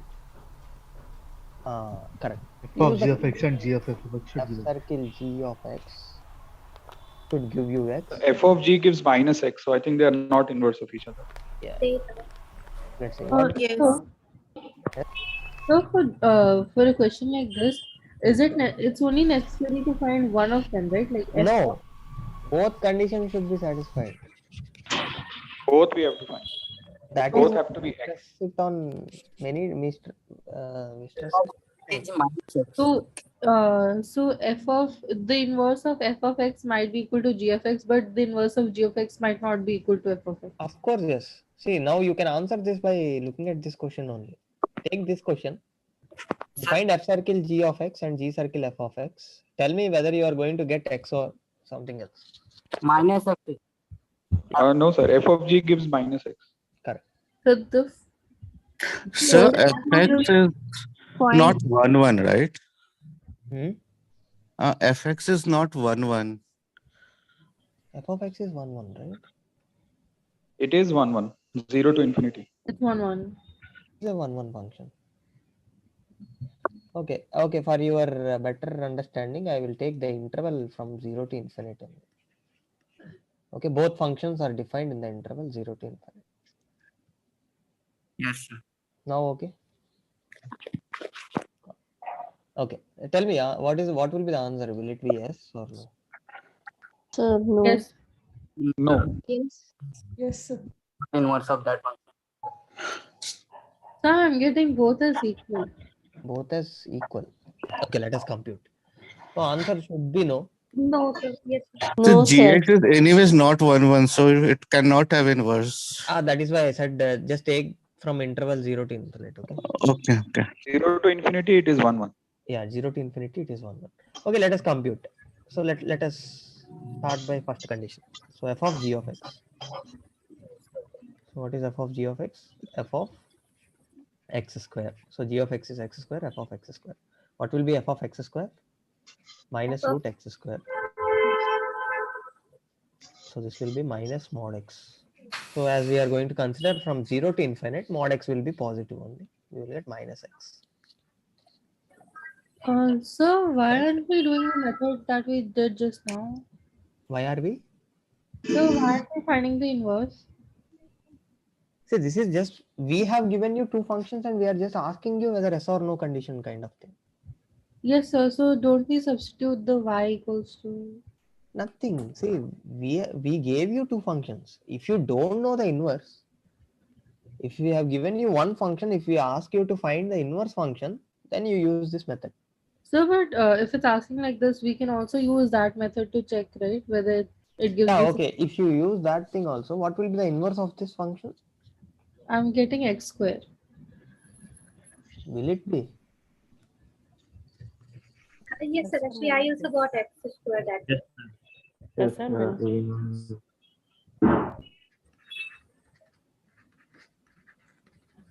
Okay, you are Excuse getting me, x sir. square. Yeah, you will get x square. Yeah, for what happens? What is the inverse for this thing? So it'll be Root x. plus or minus root x. Plus minus under root x. Plus or minus, or is it only root x? Only no, plus or minus root x. For 0 to infinity, it will be only root x. Yeah, for 0 to infinity, I said. Oh, okay.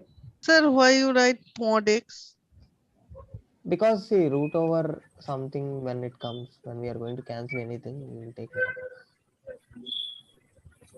So if So I then want to it won't be cancel this, inverse of that will equal. give me mod x only. Simple thing is root over 4, I can write it as root over minus 2 whole square. Right? If I write it like this and if I cancel this, I will get output as minus 2. Is root over x square equal to plus minus x? Root over x square, no. See, root over x square is mod x, not plus or minus x. Or root under x square equal to mod x. Yeah, root under root, any real number is always positive. Square root is defined like that. Yes, yes. You can take it as a definition. Yeah, that is the definition. That is how we define square root. Oh, when there is a function of x square and we define x, then in that time we That is the how we result define is x should be plus minus. Okay, okay. Yeah. So yeah. So see, sir, when it will question that when we receive two x function means fx and gx, then we have to apply this f of gx and g of yeah. fx. So you have to use this thing. Just Not check that whether y you is get equal to fx. X for both the cases. If you get x for both the cases, then you conclude that both are inverses to each other. If you are not going to get x either in one of the condition, then both are not inverses to each other. Even if you use that y case also, inverse of this particular function will be x square, but inverse of g of x will not be minus root x, it will be plus root x. So that And means, now I recall this was done in 12th also. yeah, okay. So yeah. So okay, so yeah, this is how. So if we wanted to ask inverse questions, this is how the questions might be. Either we ask you to find the inverse function directly. Can you compute g of f of x also here, please? Sir, Okay, can g we of say f that of in x. sir, can we say that in domain 0 to infinity they are inverses of each other, or No, even in the something else? domain 0 to infinity, these are not inverses. What about minus infinity to 0? What about so for minus infinity to 0? Yeah, like Yeah, negative side when of it is things. minus infinity to 0, both are inverses to each other. Okay, sir. Okay, thank you. Okay. But for that, g of x has to be minus of x square, right? Range to be minus infinity to 0. No. For g of x is equal to x square, the range will be 0 to infinity, right? Range will be 0 to infinity. So if we are to consider minus infinity to 0, then gx function has to change from g of x should be minus of x square. Then only the range would be 0 to minus infinity, or minus infinity to 0. Yeah, sir. Range Even in minus range infinity of range of gx will be minus infinity to 0 only if it is minus x square. Is that correct? No.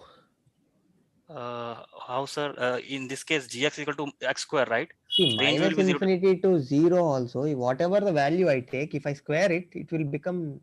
So it is, I mean, minus is outside. It is not minus x whole of square. It is like minus of x square. Right. If This gx is equal to minus of x square. Yeah, this is what you meant, right? Yeah. Minus of x square. Yeah. In this case, what will be the range? Minus infinity to 0, right? In this case, minus infinity to 0. Yeah. What he said is, what if my domain changes from minus infinity to 0? It's not about range. Domain of what? G of x. Yeah, domain of g of x. I just consider the domain of g of x as domain of both f of x and g of x as 0 to infinite. In this case, he asked me, what if the domain has become minus infinity to 0? Okay. Okay. So when we are solving the questions, will it be explicitly mentioned that what is the domain for both the functions? Otherwise, we'll get confused like this. Yes. It will be mentioned. And so, Sir, for them to be considered like inverses of each other, we cannot have the same domain, right? The range of gx should be the domain of fx. Range of gx should be the domain of fx. Correct. Right. So if the range is of gx coming as 0 to infinity, right? Fx cannot have a domain of minus infinity to 0. See, fx domain is 0 to infinity. Okay, you can use the range and domain thing also here. What is the range of f of x here? Here, in this case, when f of x is equals to minus 0 root to x. infinity. Minus infinity. Minus infinity. Natural numbers. Minus infinity to 0. Range. What is the range of minus root x? So you asked me for the range.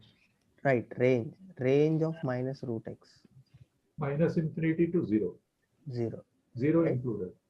If g of x has to be the inverse of f of x, then this particular range of minus root x should be equal to domain of g of x.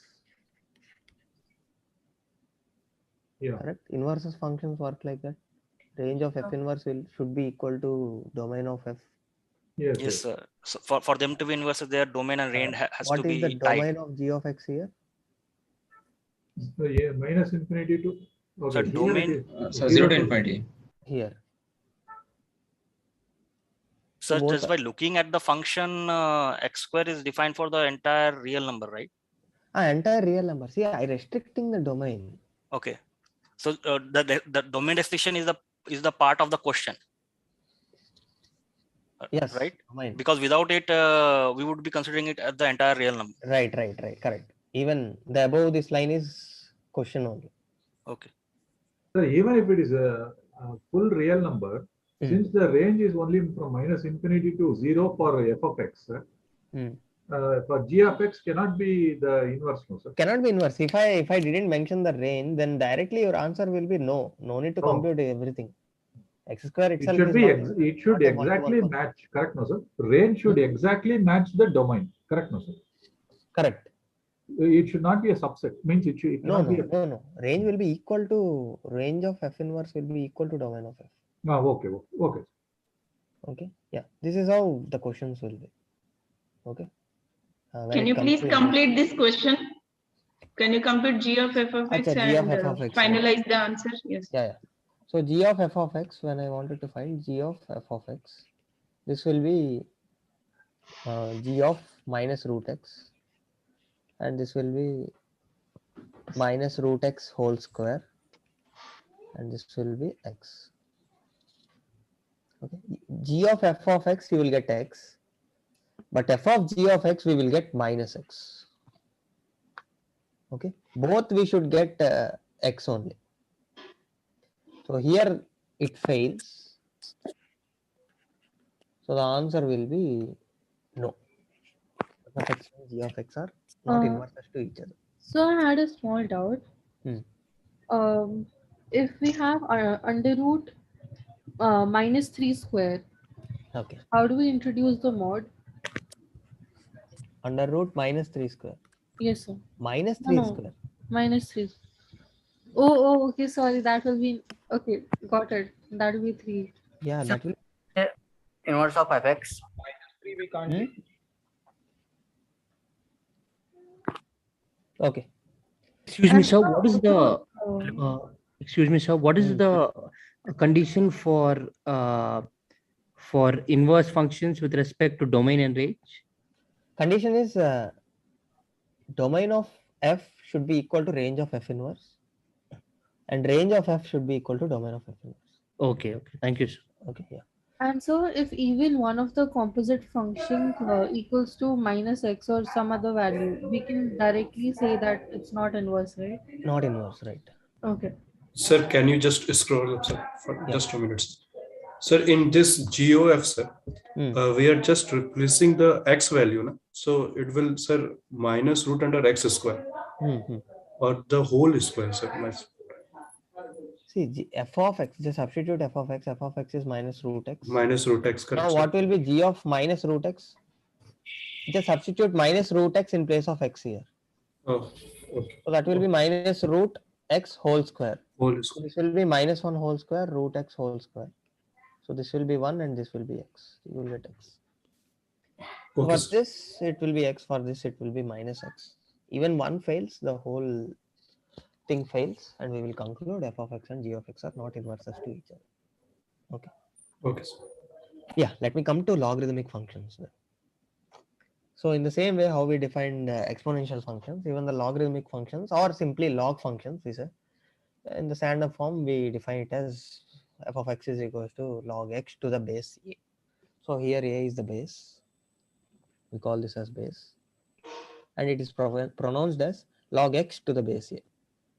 Where the same, there are few conditions. A should be greater than 0, a should not be equal to 1. And my domain of logarithmic functions, or the set of all x's I can take, is only the positive reals. I cannot take the negative values. And one quick note is that inverse of exponential function is logarithmic function. So inverse of this function is simply y is equal to a power x, which is the exponential function. So log is inverse of exponential, vice versa. And yes, so the conditions for a, so in the definitions, they are same as in the exponential function, right? In the exponential thing only. And x condition is same as the range of exponential function, greater than 0. Yeah. See, that is how it changes. You can actually correlate with exponential functions. Okay. Yeah. Now you can simply say what will be the range of logarithmic function, which is the domain of exponential function. What it will be? Entire real number. Entire real. Yeah. So yeah, few properties, log 1 to the base a will be 0, log a to the base a will be 1. And this is one important thing. A to the power log x to the base a, you can simply cancel out this a and a, you can simply write it as x. And yeah, few more laws will be like this. If there is r, some real number r, and a greater than 0 and a not equal to 1, and there are some two real numbers x comma y greater than 0, log xy to the base a can be written as log x to the base a plus log y to the base a.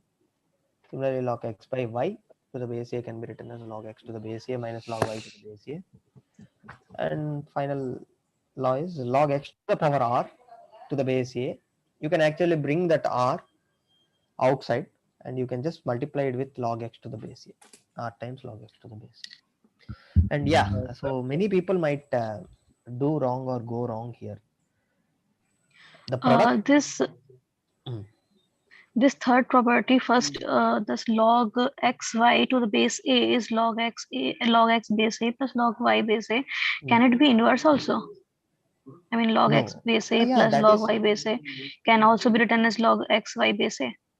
Correct. You can write it. They are just the real numbers. X and y are not the same. I remember in video, sir said that it will be blunder, so I couldn't understand that time. See, inverse is like this. What sir might have said is, you cannot write it like this. Log x base a plus log y base a. You cannot write it as log x plus y base a. Or this is also not valid. Log x plus y base a. You cannot write it as log x base a times log y base a. Just plus and minus, you cannot invert it.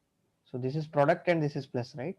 You cannot bring this plus here and you cannot bring that product here. This is also wrong. In the same way, but the first one we can do opposite. Yeah. Like log x base a plus log y base a can be written as log xy base a. Yeah, can be written as log xy base a and cannot be written as log x plus y base a. So this is blunder. Sir, in property number 2, hello, it is a to the power log a base x. A to the power. Okay. If it is note 1, can you please explain, sir? The green color note what you have written. Can you one more time? Can you? Yeah, I will explain. So this is what a. Property number 3 of 3. It is log a base x to the power r. Right, log x to the power r base a. So that power part can be brought outside. Sir, the second rule is a composition, right? Like, yeah, composition kind of thing. Exponent and logarithm is just the composite function of. So what is log fundamentally? Like, do we divide by the power of 10? Like 10 is to the power something. Like, what does log fundamentally mean? Like, what are we doing? Let us not go into what are the applications of this log or fundamentally what it means. See, that might give you an overview, but this is a revision session, right? Just follow me through this revision session. So can we move to a graph of log and the other examples? So because there is less time. Yeah, we will move. So okay, so note point is simple. So never take log x plus y to the base a as log x to the base a plus log y to the base a. That is blunder. Only the product you can split it as sum. And proofs in lecture, sir has given the proofs for these properties. If you wanted to, you can go through. Yeah. Sir, a little bit can you go up, sir? The blue color, what you have written, sir? Log x plus y equals is not equal to? Will not be equal to the product. Log x to the base a times log y to the base a is also not correct. Sir, so addition is not correct and product is also not correct. Not correct. You cannot. This is nothing. Log x plus y to the base a. You cannot split this. But can we make x plus y? Can we make? Can we add, sir? No, is it? No. X plus y, if they are, you know the values, you can add, but if they are like variables, you cannot. I have one doubt, sir. Shall I?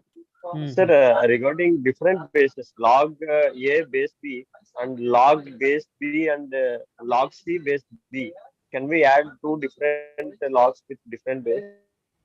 Then that will come under change of base rule. I will tell you. So let us proceed. These are the simple laws. Don't worry about this laws much, but know and don't do the blunder like this. So let us go to the graph of log function. So even here also it will depend on the value of a, which is the base. So when a is in between 0 to 1, the log function will look like this. It is a decreasing function. And when a is greater than 1, it will be like this. It is an increasing function. So it will be increasing throughout. It will be decreasing throughout. Sir, here I have one doubt, sir. Can I ask? Sir, now this log function is in first quadrant and fourth quadrant.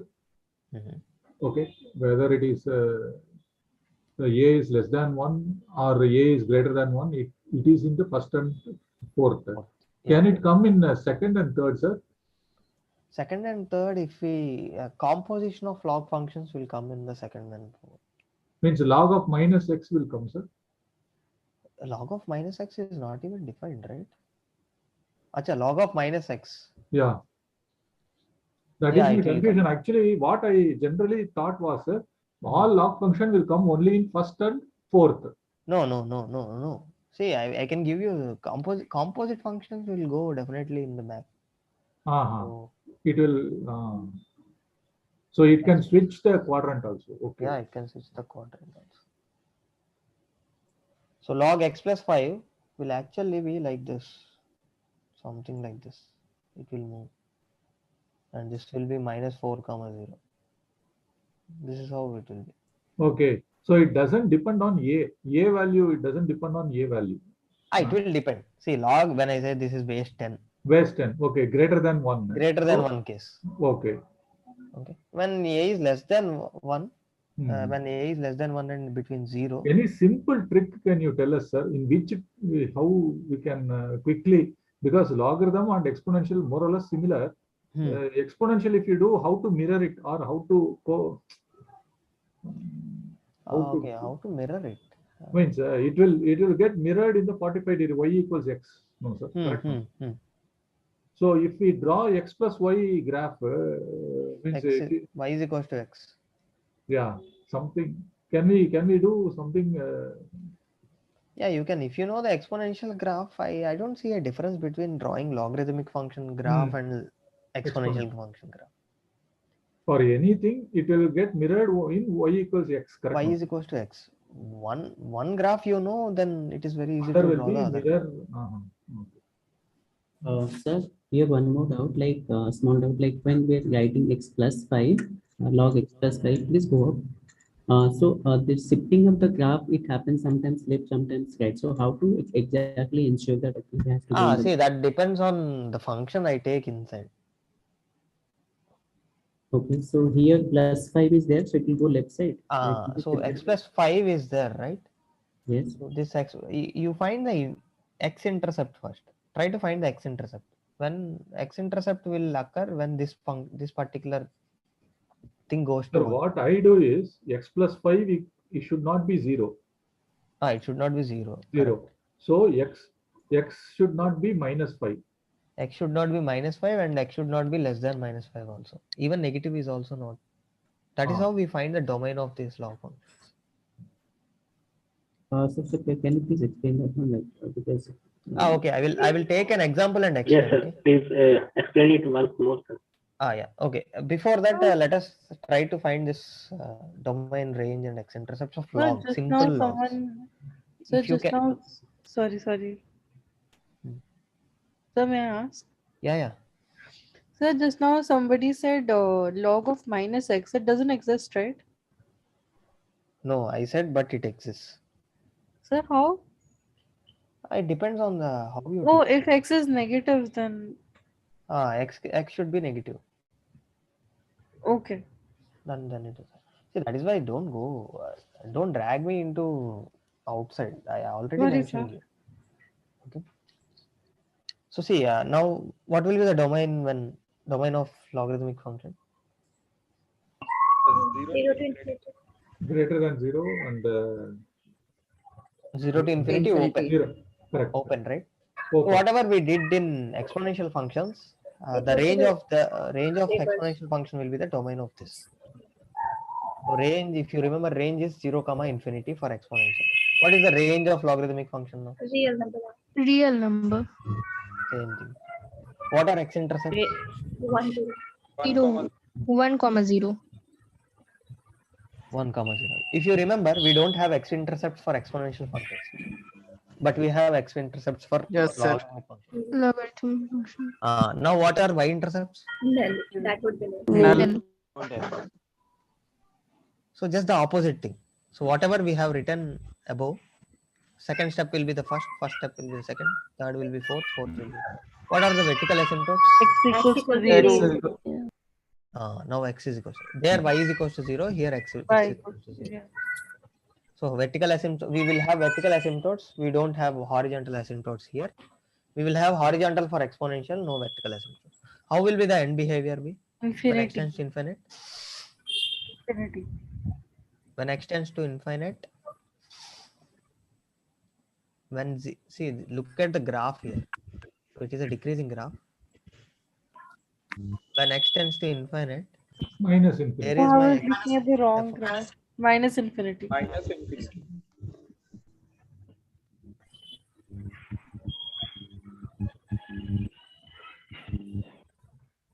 Okay. What happens when x tends to 0?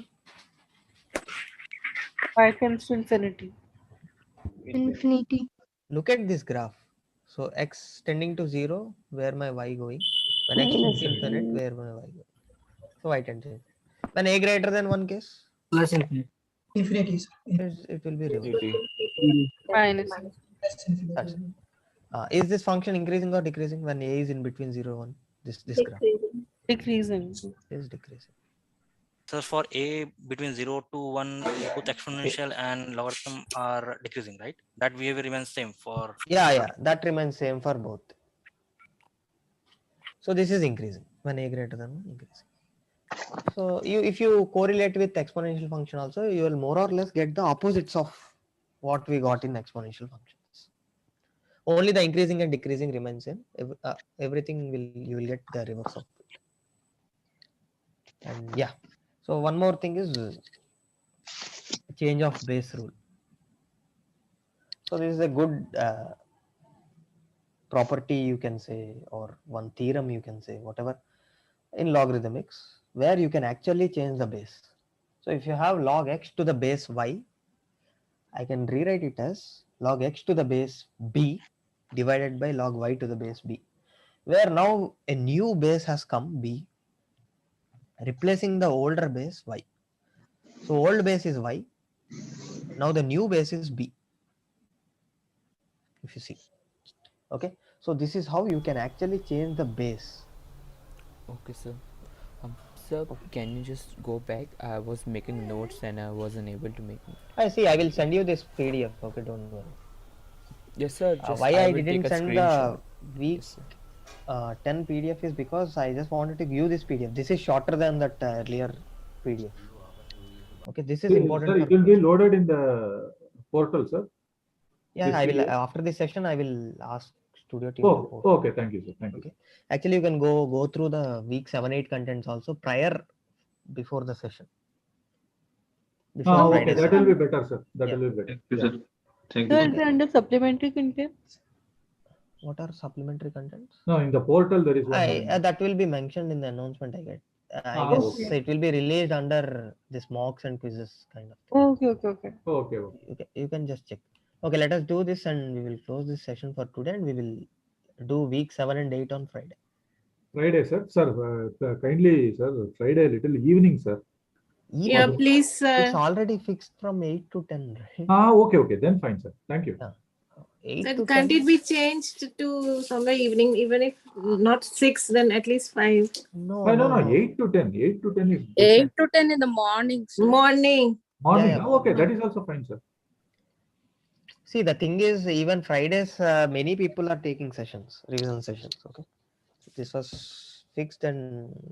Sir, if possible, from 7:30 can we start, sir? Morning. 7:30. Okay, I will join. If you ask, I will join at 7:30. If Sir, you it's fine with 8. It's fine with No, sir, 8. it's fine for 8 No, to sir, 10, we sir. can join early if you can, please. Some of us I will am have ready, sir. to, Sir, will please, miss class. see that in that case, schedule will be 8 a.m. only. You guys have to join at 7:30. Okay, that is fine, sir. That is Yeah, fine. no problem. Sir, I guess on the coming session, you have two sessions, I guess, as per schedule. One is the revision and another one is the something reattempt something qualify revision session. That is on that is from 10:30, right? Yeah. 8 a.m. is your revision session, 8 to 10, and reattempt is from 10:30 to 12:30. Yeah, reattempt is from 10:30 to 12:30. Yeah, that is why I said I cannot extend after 10 p.m. 10 a.m. but I can prepone it. I can actually start earlier. No, So please, the sir. second Please, one sir. is just for Then fine, qualified. sir. We will set able. Then 7:30 is fine, sir. 7:30. For us also, sir. What is for And I think we should start earlier. We might not even be able to cover so many topics. right. As a week 7 and 8, I have very good decent. The Okay. second session is just for qualified students, right? Yeah. So let me do one thing then. Even this can be done on that day. I have only these two examples. So how to find the vertical asymptote? This is very important thing. How you find the vertical asymptote of a composite logarithmic function? This is not simple logarithmic. How to find the composite logarithmic function? So just tell me what is the function f circle g of x will be? ln x square minus 1. ln of x plus 1 and x minus 1. Ln of x plus 1, x minus 1. Now, how do you find when a function is given like this? If I say x is equals to 2 is the vertical asymptote. If I have given you one option like whether this is true or false. So how do you proceed? Whether that is a vertical asymptote or not? How do you conclude? Means So we'll ln draw should the not graph. be 0. You can draw a graph. X equal to 0, that will be the asymptote. Right. Whichever value gives x equal to 0. Correct. That is correct. So that is a standard approach. No need to go for graphs also. Yes. You just take the inside part or the composite part and equate it to 0. Okay. So when you equate it to 0, whatever the value you get, those will be the vertical asymptotes of this composite function. Composite So logarithmic would function. there be two vertical asymptotes? Yeah, there will be two vertical asymptotes. One is at x is equals to minus 1 and another is at x is equals to 1. So we don't directly substitute 0 into x, right? 0 in, no, don't substitute 0 into x. 0 in place of x. Just take whatever the composite function you have inside log, equate it to 0 and find the x values. So whatever the x values you get, those are the vertical asymptotes. Okay. Substitute value which gives 0. Which gives 0. Yeah, correct. So how can we draw the graph of this composite function? See, as of now, don't worry about how to draw the graphs. Okay.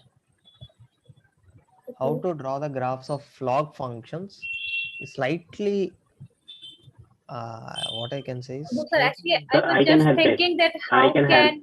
how can we have two vertical asymptotes? I mean, okay. what So would if be you the want me to draw the graph of yes, this, sir. it will be like this. Yes, sir. We should draw the graph of x plus 1 into x minus 1. This is the polynomial function.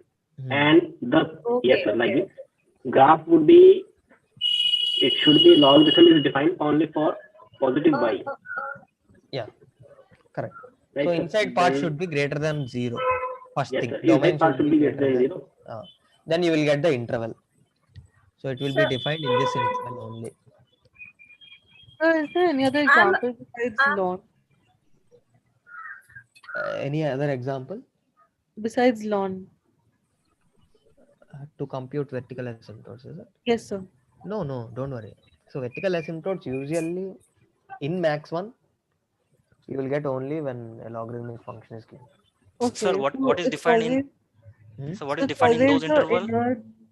So it's always the inner part that is equal to 0. That is equal to 0. Correct. Okay. So, Now, what is defined in that interval, the red ones, f of g of x? f of g of x, correct. Okay. So tell me this quickly then. So I have So given you a x function square like minus this. x square minus 5x plus Is 4 equal to 1 and 4. Yeah. So what we have to do is x square minus 5x plus 4 equated to 0. Now this is a quadratic function. Use any method to find the roots of this quadratic function. X minus 4, x You can minus actually use factorize 1 also. and 4. Yeah. 1 and 4, sir. 1 and 4. X minus 4, you will get x minus 1 times x minus 4 is equals to 0. X is equals to 1 comma 4. Now x is equals to 1 and x is equals to 4 are the vertical asymptotes of the given function. Okay, this is how you conclude. This is how you find the vertical asymptotes of a composite logarithmic function. So I am just discussing vertical asymptotes of composite logarithmic function only. Sir? Hmm. Sir, in the first problem, find the vertical asymptote, we just equate it x plus 1 into x minus 1 as 0 for FOG of x. But if I am going to find gx is equal to x plus 1, x minus 1, this is the function, then find the vertical asymptote. The same thing we do. Only g of x, this thing. Yes. Only g of x, I don't think there will be vertical asymptotes. See, that is a quadratic function. Okay. Okay. So if you draw the graph also, you will get like this. Yes, yes. This will go to infinite. So there will not be any vertical asymptotes. Sir, here I have one doubt, sir. Mm-hmm. Now we find the asymptotes. We got the asymptotes x equals 1 and x equals minus 1. So the graph cannot cross 1 and minus 1. That is will not cross 1 and minus 1. It won't even touch. That is also clear, sir. Yeah, it won't even touch. Hello. Now my doubt is when x equals 1, it is going towards plus infinity. Means it is going up. No. When x is equals to 1, actually ln of inside part is approaching to 0. 0. It is approaching to 0, and it is going towards minus infinity. Yeah, it will go towards minus infinity. So that how to identify it is going towards minus infinity or plus infinity? That is why I discussed this, right? End behaviors of normal logarithmic functions. So since it is log of 10, it is going like this, is it? Yeah, since when log of that inside part is tending to 0, when a is in between 0 and 1, my y tends to infinity. Usually you forget this. Questions will not be less than 1. Okay. So consider this thing. When a is greater than 1, or natural log functions, which is ln. So if you consider that when x tends to 0, your y will tend to minus infinity. Okay, sir. When x tends to infinite, your y will tend to infinite. So the same thing applies here also. So inside part is tending to 0. That means this ln of this which whole is part close will tend to minus infinity. Minus infinity, which is close to asymptote, will go towards minus infinity. Minus infinity, yeah. So similarly, for the when minus 1 asymptote also, the close to the asymptote part will go towards minus infinity. Minus infinity, correct. And that will diverge. The other side will diverge to opposite to the opposite. See, when x tends to minus infinity, you see this will tend to minus infinite and this will tend to minus infinite. Product will tend to infinite. So that means inside part is tending to infinite. So ln of infinite will also tend to infinite.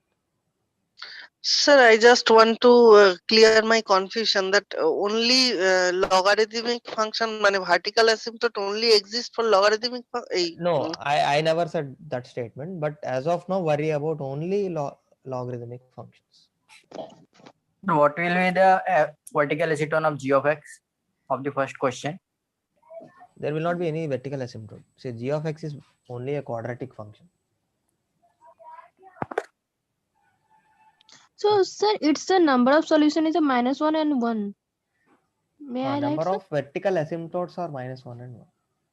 No, number of solutions. 2. Okay, number of vertical asymptotes, you can say it is 2. 2. Okay, sir. Okay. Sir, will we get this type of question also, sir? And for the second one, it's also 2 vertical asymptote, is it? This is little scoring, sir. That is it. Second. See, you will get. Kalpana. And Yes, how sir. will be the nature of the question? For the second one also, we'll get the 2 vertical asymptote. For second one also, you will get yes. the 2 vertical asymptote. Okay. Okay, I will just give you. I will just show you the PDF of what I have with me. So I have limit. I have to discuss this limits. And also, can you discuss domain of logs? Domain of logs. Log functions. If somebody asks about, please find the domain of See, domain log. of log functions, composite log functions are very simple. To take the inside part, that should be greater than 0, equate it to greater than 0. Okay, so I will discuss limits of a sequence with some examples in the next session. And the limit of a function, continuity of a function, and differentiability of a function. And I have a flow chart with this limit, continuity, and differentiability. So how to start? Sir, can you share these notes with us? Yeah, definitely. And I have a good example which has given a mock also, where you can actually compute some values given inside that function, some constant values, using the continuity, differentiability, and limit properties. And I have a L'Hopital rule to discuss. And finally, I will end with the linear approximation. The standard limits are given in the paper, right? Standard limits are given in the quiz too, right? In the question paper, is it? Yes, sir. If necessary, we will give. So if it's being used, then it will be provided. Most probably will provide. Okay, this is the in the coming lecture I will discuss these things. Sir, when will be your next lecture? Okay, sir. Okay, sir. Friday. Sir, please share this note, sir. 7 o'clock, sir. Friday 7:30 I will try to join, and I will start slowly. You guys join in between, and from 8 I will do morning 7:30. No? Morning, morning evening, 7. sir. It's from morning 7. Morning time, sir. Sir, one more small thing, sir. This L'Hopital rule. Hello, sir. Hello. Mm-hmm. Sir, it will be better for us to joining in the morning time, sir. Yeah, it's on morning only. Okay.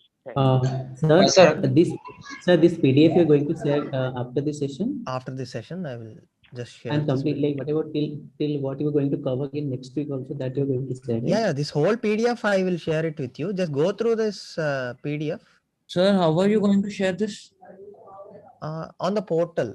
Maybe you will get in the supplementary contents, or maybe you will get in the quizzes. Sir, can you please draw a logarithmic function? Can you please draw a logarithmic function? Everything will be provided in the PDF. Sir, in the L'Hopital rule, sir, it is applicable if it is 0 by 0 only, or if numerator is something and denominator is 0, then it is not applicable. It is applicable. It is in indefinite form. Both 0 form. For both 0 form, or Sir, can you explain both. 1 to the power infinity? Both 0 form. Okay, 1 to the power infinity. Yes, sir. So this is this is also one kind of indeterminate form. Yes, sir. I know. Okay. There are 7 indeterminate. Yeah.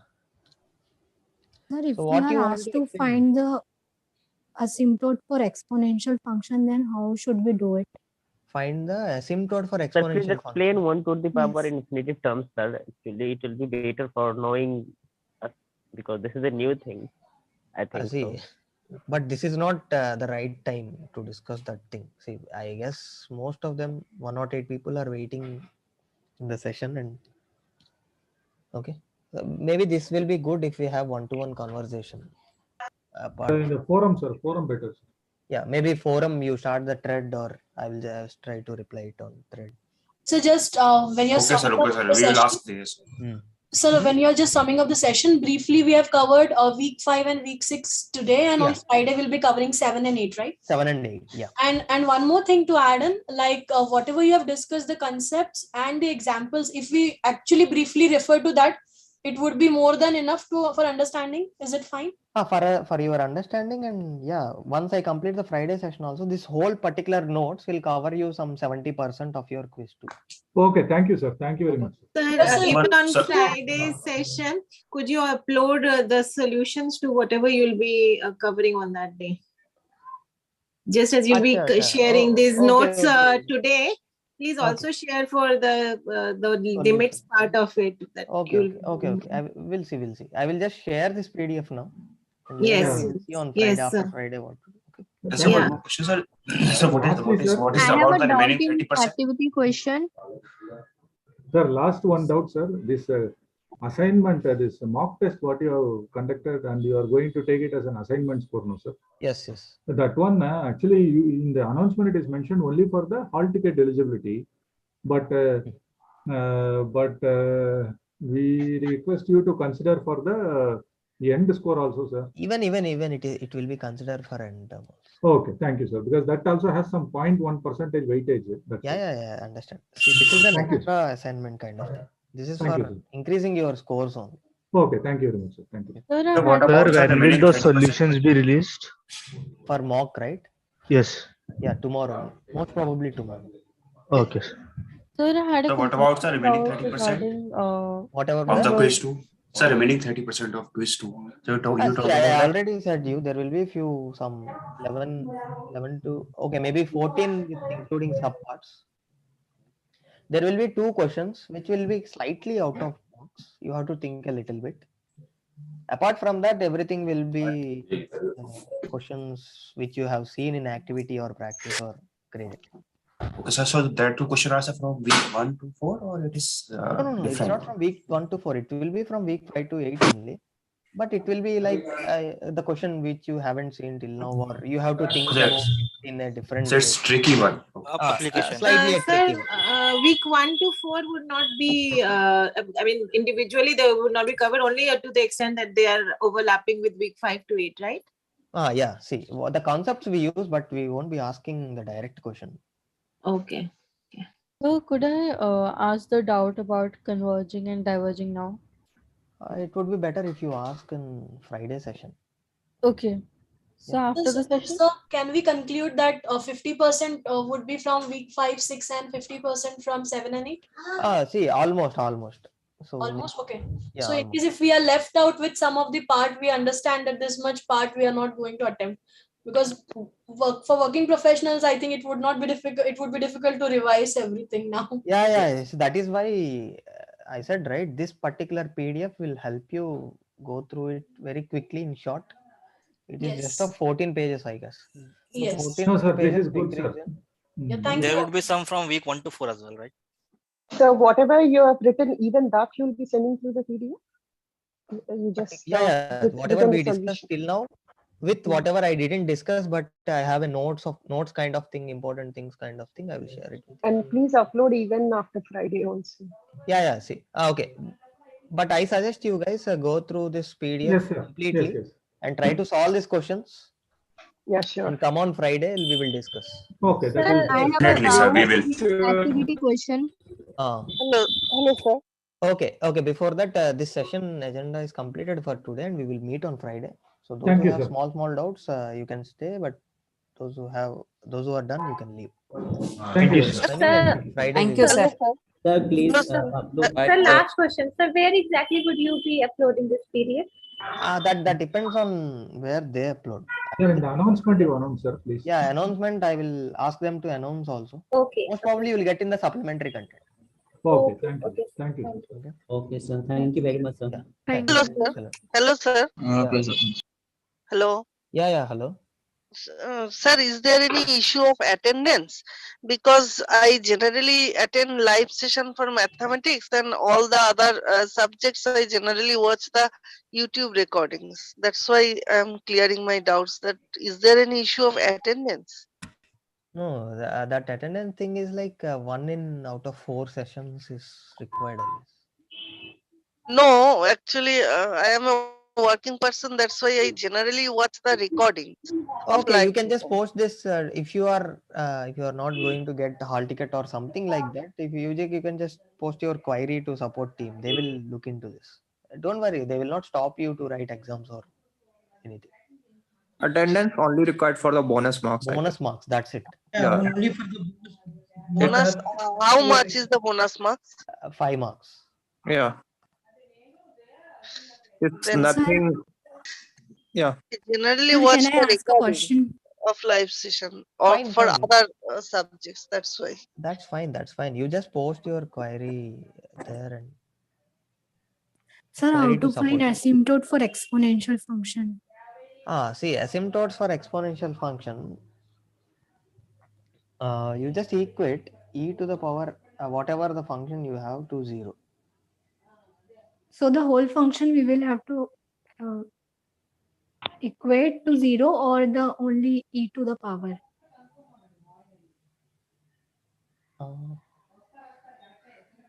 No, the whole function, I guess. See, y is equals to 0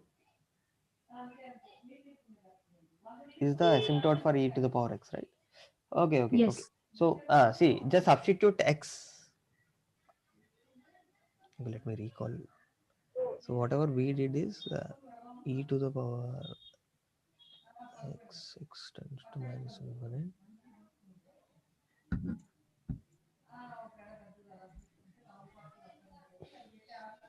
Yeah. Okay, do this thing then.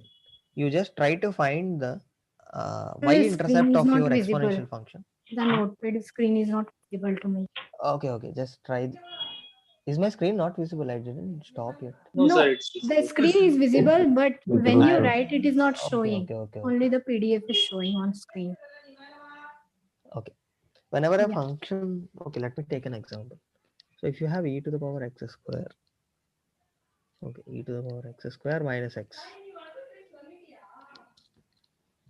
Okay. So Yes. if you want to find the asymptote,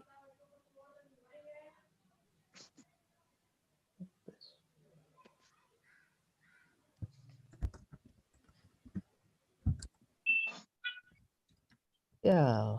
So the thing is, not every exponential function will have asymptotes. Okay. Okay. If you see e to the power x square, if you just see, I will just show you in the Desmos. Just plot this e to the power x square in the Desmos.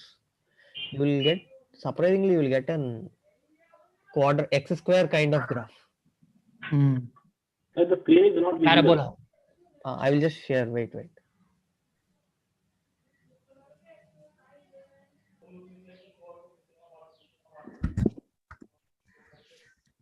Is it visible? Yes, sir. If you see here e to the power x square, I just drew the graph of e to the power x square.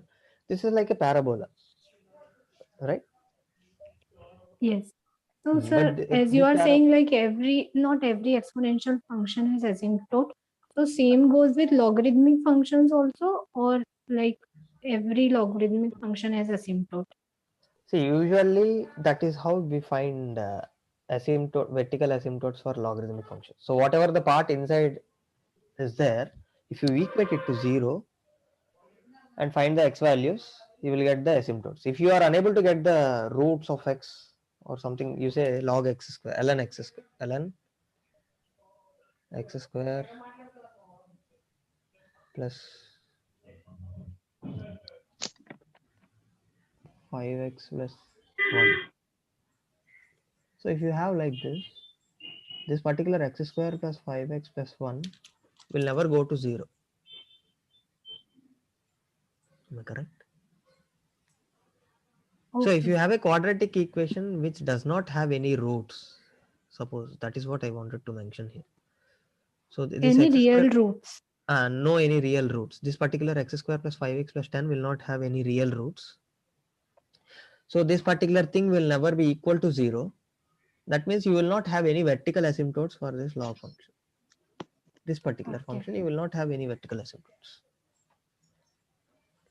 Okay, sir. Thank Okay. you. For log functions, it is very easy. Just take the inside part and equate it to 0. If you can come up with the solutions of that inside part, Sir, I hope we will not get the questions for exponential. most probably you will not get. Okay, Sir, then thank you. excuse me, sir. Hmm. Sir, I have a doubt in activity 6.4, question number 3. 6.4, question number 3.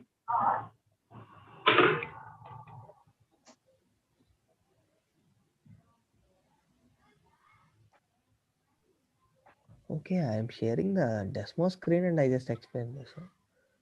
Okay, I thought this screen is visible. Yes, sir. This is but Previously, I was explaining something, this thing, this ln x square plus 5x plus 10. no, sir. Okay, Is anyway. 6 no, sir. point. Actually, 6.4 question number 3. Actually, it's find the number of solutions, sir. So number of solutions of Number of solution of ln x square by 4 ln x square by 4 minus ln x minus 1 is equal to log 5 log base 5 5. 5. Yes, sir. So this is 1. Okay. Right? Log a base a is 1. We just Yes, say, sir. okay. Now that is 1. Now this will be x square by 4 minus. So this will be, you can use the property of ln x minus ln y. So ln x by y. Right? Okay.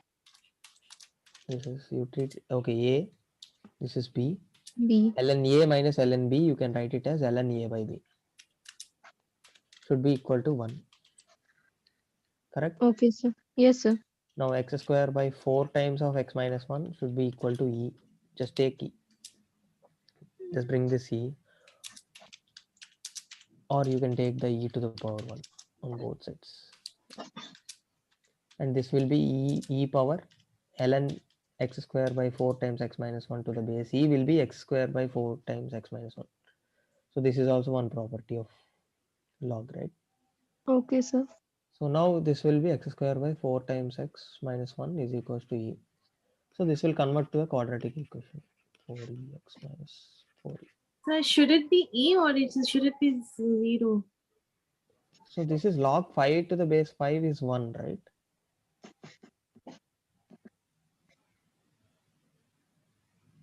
Is this 1? Is it log 1 to the base 5?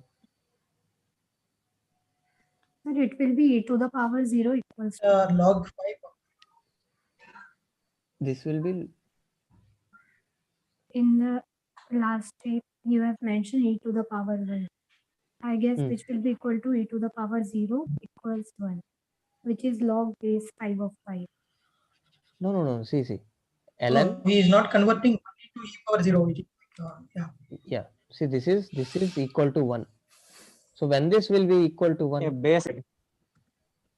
this, if this is equal to e, then ln e to the base e will be 1. Correct? See, this ln is nothing but log x square by 4 times 4 to the base e is equals Base to 1. E. Yes. So this log e base e is 1. Correct? That means this particular thing should be equal to e. Yes.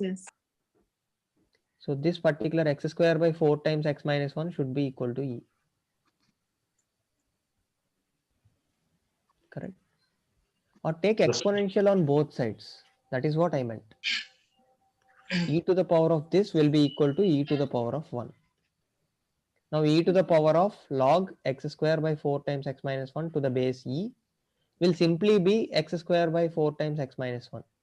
The property, use this property, a power log x to the base a is equal to x. Even that also, this will imply this. Now this will imply this.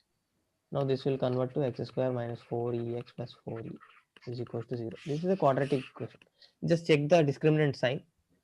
If discriminant is greater than or equals to 0, greater than 0, you will have 2 roots, 2 solutions. If discriminant equals to 0, one root.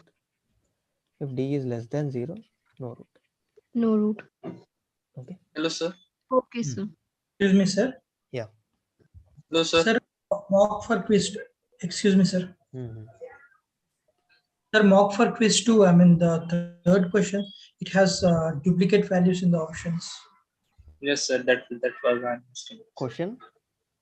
The question number 3 has two options, two correct option duplicate options there. Option 2 and option 5. Option 2 and option 5 are same, and also they are correct. Okay. So I thought both options are correct, so I selected that one, and my whole answer is wrong because they showing the first option is correct, but the repeated one is wrong. Yes. Okay. So we will look into that too. Is it related to calculus? And no, sir. It is related to graphs and Graph. its tangent lines. Matching. Matching. Matching. Match the following we got question. that. We got that. We will change. Excuse me, sir. Hmm. Sir. Sir, another doubt in that. One by one. You will get the solutions of mock. Don't worry. If you are having doubts on mock, don't worry. You will get the solution. Actually, I am unable to understand the graphs in question number 3. Okay. Excuse me, sir. Difficult. These graphs are really difficult. So unable to understand the graphs. One hint Sir, is could you don't also worry please about do the question 6 of mock? It was very, very tough. It's all related to logs and composite functions. Okay. Yeah, those questions just for your better understanding of logs we have given you. For me, this mock is difficult. Yeah, so very difficult. Usually mock will be difficult than and because Excuse me, sir. I'm not at all unable to understand this question number 3 graphs. I tried a lot, but I don't know. I'm unable to understand. Excuse me, sir. Yeah, maybe this calculus part we will discuss more on Friday. Because on Friday the calculus part which I wanted to discuss is very less. I expect I will complete. Those are e power x, e power minus. Sir, is there any? Excuse me, sir. Is there any way to change different log bases to same?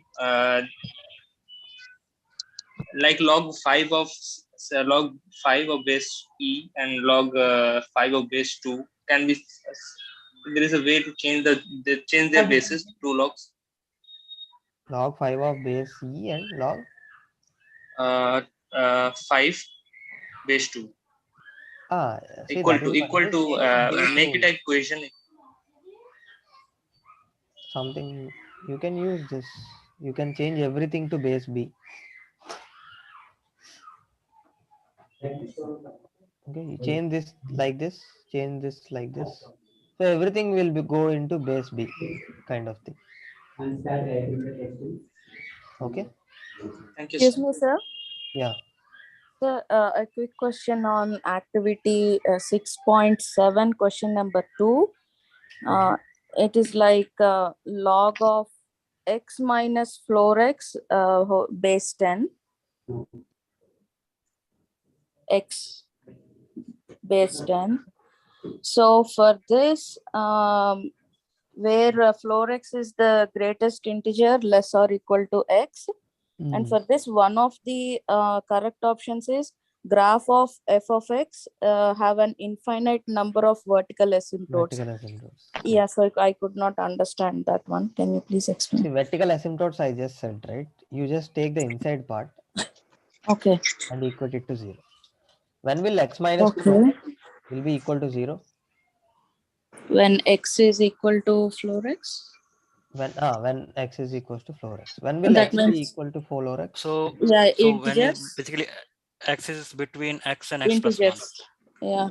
Yeah. When x takes integer values. Integer values, yeah. So like it's for every integer that is an asymptote, right, sir? That is an asymptote. That is what we get, right? So when For you every integer, there are multiple infinite asymptotes, number right? of solutions for this. Yes, yes. So here Thank for you, sir. every integer, there are a lot of asymptotes, right? For every integer, there is an asymptote. Thank you, sir. Yeah. Because I have a doubt. Sir, I have a Sir, I have a doubt in mock quiz 2, question number 9. See, Sir, I have don't worry question. about mock. I just said, right? When you Sir, get I have doubts in activity, sir. Because I have one simple Sir, I have- doubt. Sir, I have how also doubt the in value is activity 12. question. Can you follow the order, sir? We have raised the hand. yeah. Just a second.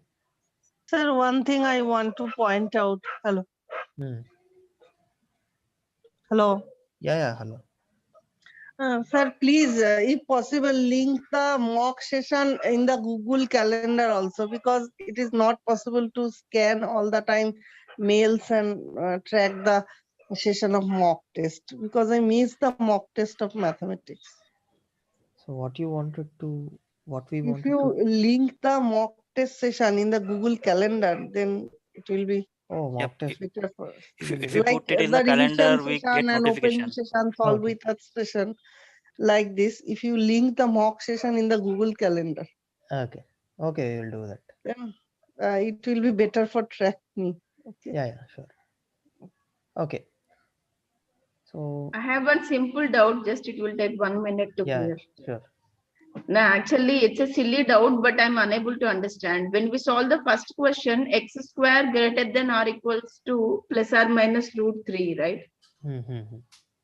How we define the domain for that in negative part, I'm not able to understand. And no need to go to the question, just write down x square greater than or equals to plus or minus root 3. Yeah. X square greater than Or equal to plus or minus root 3, right? This one. X square is greater than or equals to 3. Yes. Then what we do is x square minus 3 greater than or equals to 0. Now this okay. can be written as x plus root 3 times x minus root 3 should be greater Can't than. we write it as x square greater than or equals to 3 and x greater than or equal to plus or minus root 3? No, we cannot write. No. That is not a good way of writing. That is not a mathematical way of writing. When you can't square root whenever there are inequalities, we cannot square But when root x it directly. square minus 4 is there, then we will write, right? We'll get the same answer. See, when x square minus 4 is there also, you don't see square root on both sides is not valid when there are inequalities. Okay. So below I have took square root because this is not an inequality. This is directly not equal or equal to cases. Okay. No, not this one. I'm not asking about that. I'm asking for the square root 3 only. That is only my doubt. Can you come again? No, I'm thinking x square minus 3 greater than or equal to 0, right? X square minus 3 greater than or equal to 0, right? So I'm thinking it as we can write as x square greater than or equals to 3. You can write, but you cannot square. After that, you cannot. You are not allowed to square root it. Okay. Okay, sir. I also did the mistake then. Because I'm thinking like that only. X square is greater even than I thought like that only. or minus root 3. No. See, this thing is, you can also come from the graph. So draw the graph of x square. This will be like this, right? Now my x square, this graph should be greater than or equal to 3. You draw the graph of y is equals to 3 also. So this particular graph should be only greater than above. This should be only above this line. So this interval, you will get this thing and this thing. So somewhere minus root 3 and somewhere root 3. So that equation x plus root 3 x minus root 3 greater or equal to 0. How do we solve that thing for the range without the graph? Without the graph also, see, that is the product of two real numbers, right? Yeah. This with this. So when will product of two real numbers be greater than or equals to 0? Either both are negative or both are positive. From there you can actually come. Okay. Okay. So Thank you. it's just a quadratic equation. So x square minus 3 is a quadratic equation. You can split that quadratic equation into roots form. Yeah, Like so we have to solve that inequality, right? Yeah, you're just solving that inequality. Now this particular product should be greater than or equal to 0. So in the interval minus infinity to minus root 3 union root 3 gamma infinity in this particular interval. So if we take any x in this interval, this will be negative and this will be negative. So product of negative to negative will be positive and it will be greater than or equal to 0. So we have to deduce it by just by seeing it. There are no further steps that we can do to actually. Yeah. So if you know the graph, but here x plus root 3 greater than or equal to 0, right? We can write like that. That's what I was thinking. We cannot do it separately. Then you will have to do x greater or equal to. Can we write like that? X plus 3 greater than or equal to 0. That would X be incorrect. minus root 3 greater than or equal to 0. If we do it separately, x minus root 3 greater or equal to X 0. minus root 3 greater than or equal to 0. We can write, right? See, then it will be like x greater or equal to minus root. No. the first one actually will become x greater or equal to minus root 3. But then you are going into the region that is not supposed to be there, between minus root 3 and plus root 3. So these are the two possible cases. Either x plus root 3 greater than or equals to 0 and x minus root 3 greater than or equals to 0. So that product will be greater than or equals to 0. Or x plus root 3 less than or equal to 0 and x minus root 3 less than or equal to 0. Product will be greater than or equals to 0. So each of these will give a different part Actually, of the union. if you don't draw the graph, Hmm. root 3 comma infinity, that part is clear for me, but still minus infinity to minus root 3, that I'm not able to Yeah, understand. that comes here. Let me tell you. You know the root 3. Now you see x should be greater than or equals to minus root 3 and as well as x should be greater than or equals to root 3. Yes, that is clear, sir. Right. From Positive is clear. From here we will get x should be greater than or equals to root 3. Yes. Yeah. Right? Now from here x should be less than or equals to minus root 3 and x should be less than or equals to root 3. So here we will take the former one, first one. See, x should be less than or equals to minus root 3 as well as x should be less than or equals to root 3. From here we will get x should be less than or equals to minus root 3. So common condition that basically satisfy both of them. Yeah, common condition and here. Yeah. So intersection of this. So First one is also and only, na? X greater than or equal. And only. X greater than or equals to minus root 3 and x greater than or equals to root 3. Okay, okay. Two conditions we need to satisfy. Yeah. Okay, thank you, clear. Yeah.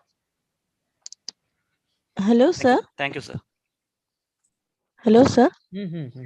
So it's just a small doubt. It's not regarding this thing. It's just that as you said that the mock test numbers and the graded marks assignment numbers both will be considered for the end term or Not the both. better of the two. Better of two. Okay. Because I just couldn't complete all the sums on the mock test, so I was just thinking. Mm-hmm. Okay. No. Which one is better? That we will consider. Okay. Thank you, sir. Thank you very much. Okay. Sir, I have a question. Sir, can I ask? Yeah, Shilpa. Yeah. Actually, I have a doubt in activity 5.5, question number 6. 5.5. Can you just read out the question? Yes, sir. Suppose the population of the bacteria in a culture is growing exponentially. Today at 2 p.m. and 100 bacteria were present by 5 p.m. And 448 bacteria were present. For example, at 2 p.m. it is 100 bacteria, and at 5 p.m. it is 448 bacteria were formed, and it was growing exponentially. And the exponential function is y equal to a into e power k into t. Yes, and here t represents the number of hours since 2 p.m. and t equal to 0 corresponds to 2 p.m. Okay, got it. Yeah. So we said t is equals to 0 corresponds to 2 p.m. Yes, and Now, y is the population of bacteria at t hours, and a and k are the arbitrary constants. I'm not able to get these values. How can we do that? What will which t will represent 5 p.m. if t equals to 0 for 2 p.m.? It will represent 3. 3. Okay. So now you know what is 3. What is t? You also know the bacteria count, right? So when t is equals to 0, bacteria count y is. So when t is equals to 0, y is 100. It's 100. When t is equals to 3, y is 448 bacteria. Right. So it is also given to you. Yes, sir. So just substitute those two. So 100 is equals to a times e to the power k times 0. This is one equation you get. Another equation is 448 times a times e to the power k times 3. This is the second equation. Correct? Yes. You just divide the first and second. So First 100. Yeah, this is first. Consider this as first and this as second. So 100 by 448 will be equals to a times e to the power a times e to the power k. Okay. Yeah. So this and this will get cancelled. 100 by 448 is equals to e to the power 0. This will be 0. K times 0 will be 0. E to the power 1 e to the power 3k. Now e to the power 3k will be equals to 448 by 100. Take ln on both sides. Ln e to the power 3k is equals to ln 448 by 100. Now 3k. This is simply 3k. ln e base c. ln e will be 1. 3k will be ln 448. Correct? So k, you will get the k value. ln 448 by 100 divided by 3 is the k value. Once you get the k value, so You have to okay, here itself you will get the a value also. No need to worry. If you substitute 0, e to the power 0, it will be 1 and a is 100. So what is the question? We have to, there are such certain options in that. Y equal to 100 into e power 0.5 t. Y equals to 100 into e power 48 yeah. e power 0.5 t. Yeah. So simply what is y now? Y is equals to a value we have 100 times e to the power k value we have something. If you simplify this, you will get one value. Yeah, 0.5 t. Yeah. So divided by 3 into t. So simplify this, you will get something around. Is it 0.5? Yeah, the answer is 0.5 t. Acha. Maybe It's 0.5, I guess. approximated. Yeah. Okay, maybe it's approximated. ln 4.48. Okay. So, but how are we going to solve it for 0.5? Is 0.5 there for all the options? No, it's asking, it's saying the accepted answers is only 0.5 t. Okay. Okay, the final answer is 0.5. So Only, log that is value only is given. See, this log value you can find, right? I think we have to compute by calculator. Yeah, calculator. You can use the calculator. This is ln 4.48. Okay. Its ln value is 0. So its value is 0.499. Approximate 0.4998. So it is is approximated as. approximately 0.5. And in that case, it's 0.498 is pretty much approximated to 0.5. And similarly, 6.6, one more question I have. In this, there is in 6.6, number 2 solution, the number of solutions for log 8 x cube minus 1 equal to log 2 x cube x minus 1. They are saying it has 0 solutions. I'm not getting 0, I'm getting at least 1. Just give me the question. Log? Log 8, log base 8, x cube minus 1 equal to log base 2 x minus 1. They're saying they're asking us to find the number of solutions, and they say there are only 0 solutions. The answer is only 0 solutions, but I'm getting more. Okay. So 8, I can write it like this. 1/3 log. Yeah. Now what I can do is this will be cubed root of. Correct? Yes. Now cube And now root of. you can write off cube of x cube minus 1 equal to x minus 1.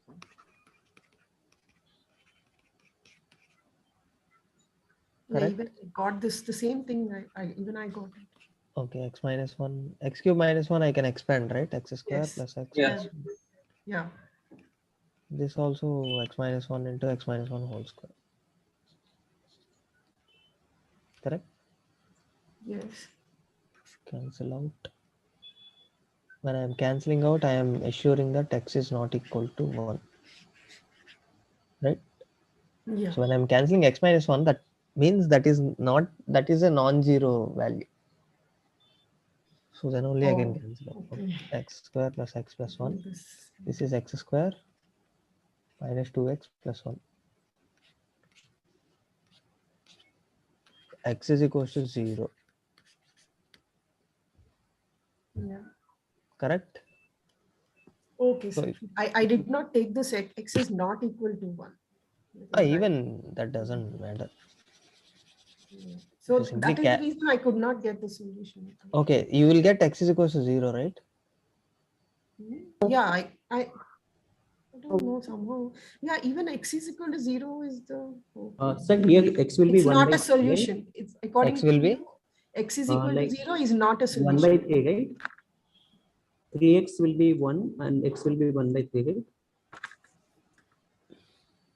Yeah, Here, 3x will be 0, no? 1. X is equals to minus 2x. If I bring this. Yes, x is equal to 0 only. So, Yes. so the number of solutions will Yes. will not be anything else. See, x is equals to 0 will not be in the domain, first of all. Yeah. Okay. That I got. X should be greater than 1. Yeah, that's right. Yeah, correct? Yeah. Yeah. So from there we conclude that it is. Yeah. Excuse me, sir. How did you get the cube root, And sir? one more doubt One. I have. 6.7. Question Sir? number 3. Just a second, someone. Excuse me, sir. How did you get the cube root of x square minus 3? How did you do that? Can you just cube root of x square minus 3? How did the cube root come, sir? See, that came from denominator. Okay, so okay. This is given as 8. This I Right. can write it as 2 cube. And Okay, this okay. 3 when goes outside, it will be 1 by 3 because it is in the base. Power Right. is in the base. And I can take this 1 by 3 to this power. It will be 1. Okay, that is how cube root of x cube minus 1 came. Okay. Okay. And 6.7, can you even say number 3 also? Yeah, just read out the question. Yeah, suppose x and y are positive real numbers. Log base x of 2, log base x 2 plus log base y 8 equal to 0. Is equals Then to? which of the following options are true for x and y? Wait. Is equals to? Is equal to 0. Okay. Yes. And it's one of the answers for me was right because in the solutions they have given x cube y equal to 1. So I could able to solve this and got x cube y equal to 1. But the other answer is x is equal to 0, y equal to 8, 1 by 8. That I am not able to solve. X equal to 2. You got x square, y is equals to 1, is it? X cube y equal to 1. X cube y equal to X 1. cube y equals to 1. Yes. See, that x cube y equals to 1, this particular thing is one set of example. Just take x is equals to 2 and y is equals to 1 by 8. Is that x cube y? Yeah, so that's how we have to do. Yeah, that's how. So for all x and y, if that condition is satisfied, if this condition is satisfied, then this particular thing will go to 0. Then there is one more option over here. What is one more option? No, if you put it's x cube, we have to x cube will be substituting 2. So X we will y substitute 2, y we would substitute 1 by 8. Okay. So this particular thing is the solution of this x cube y equals to. Okay. Any smaller doubts other than conceptual? Sir, the same activity, question number 1. Sir. Yeah. Sir, I have a doubt solving a logarithmic equation. I have a question here. Can I ask? Okay. Sir, can you do one thing? Can you guys join Friday session around 7:30? Sir, that session will talk about this logarithmic equation, how to solve this logarithm. Sir, these are some complex logarithmic equations that I can't. Okay. See, that is why I said whatever the questions I discussed, those are the most important topics for quiz 2. So solving logarithmic functions and everything, if I didn't discuss, I feel it is not that necessary for your quiz 2. So one of the as one of the our participants said that a question mock exam question number 6 has very complex logarithmic equation to solve. That's why I asked. Yeah, I understand. See, mock usually will be difficult than this actual paper. Okay. Okay. So Thank see, you. the thing is, even a question has been asked in mock, but even I didn't discuss about that. That should tell you something. Yeah. Okay. So could I tell my question? So the question is, if the value of bracket 1 by log 3 pi plus 1 by log 4 pi is m, then which of the following option are true for m? 1 by log 3 pi 3 plus, yes sir, log, sorry, I mean sir ki log 3 pi and the 3 is a base. Acha, pi base 3. Yes sir. Okay. And same is a 4. And is a m. I'm just confused sir, how to find the value of m. Actually, it's not any. I just So want can to we know use the change option. base theorem in this question? Can we change use? Change the base rule. Yeah, change of base rule. Use change of base rule.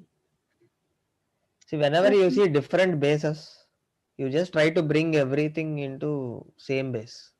Then you can perform. Even I have done the same, sir. Yeah. So this is log 7 base pi, I guess. So you just simply you can write this as ln 3 by pi, sir. Correct.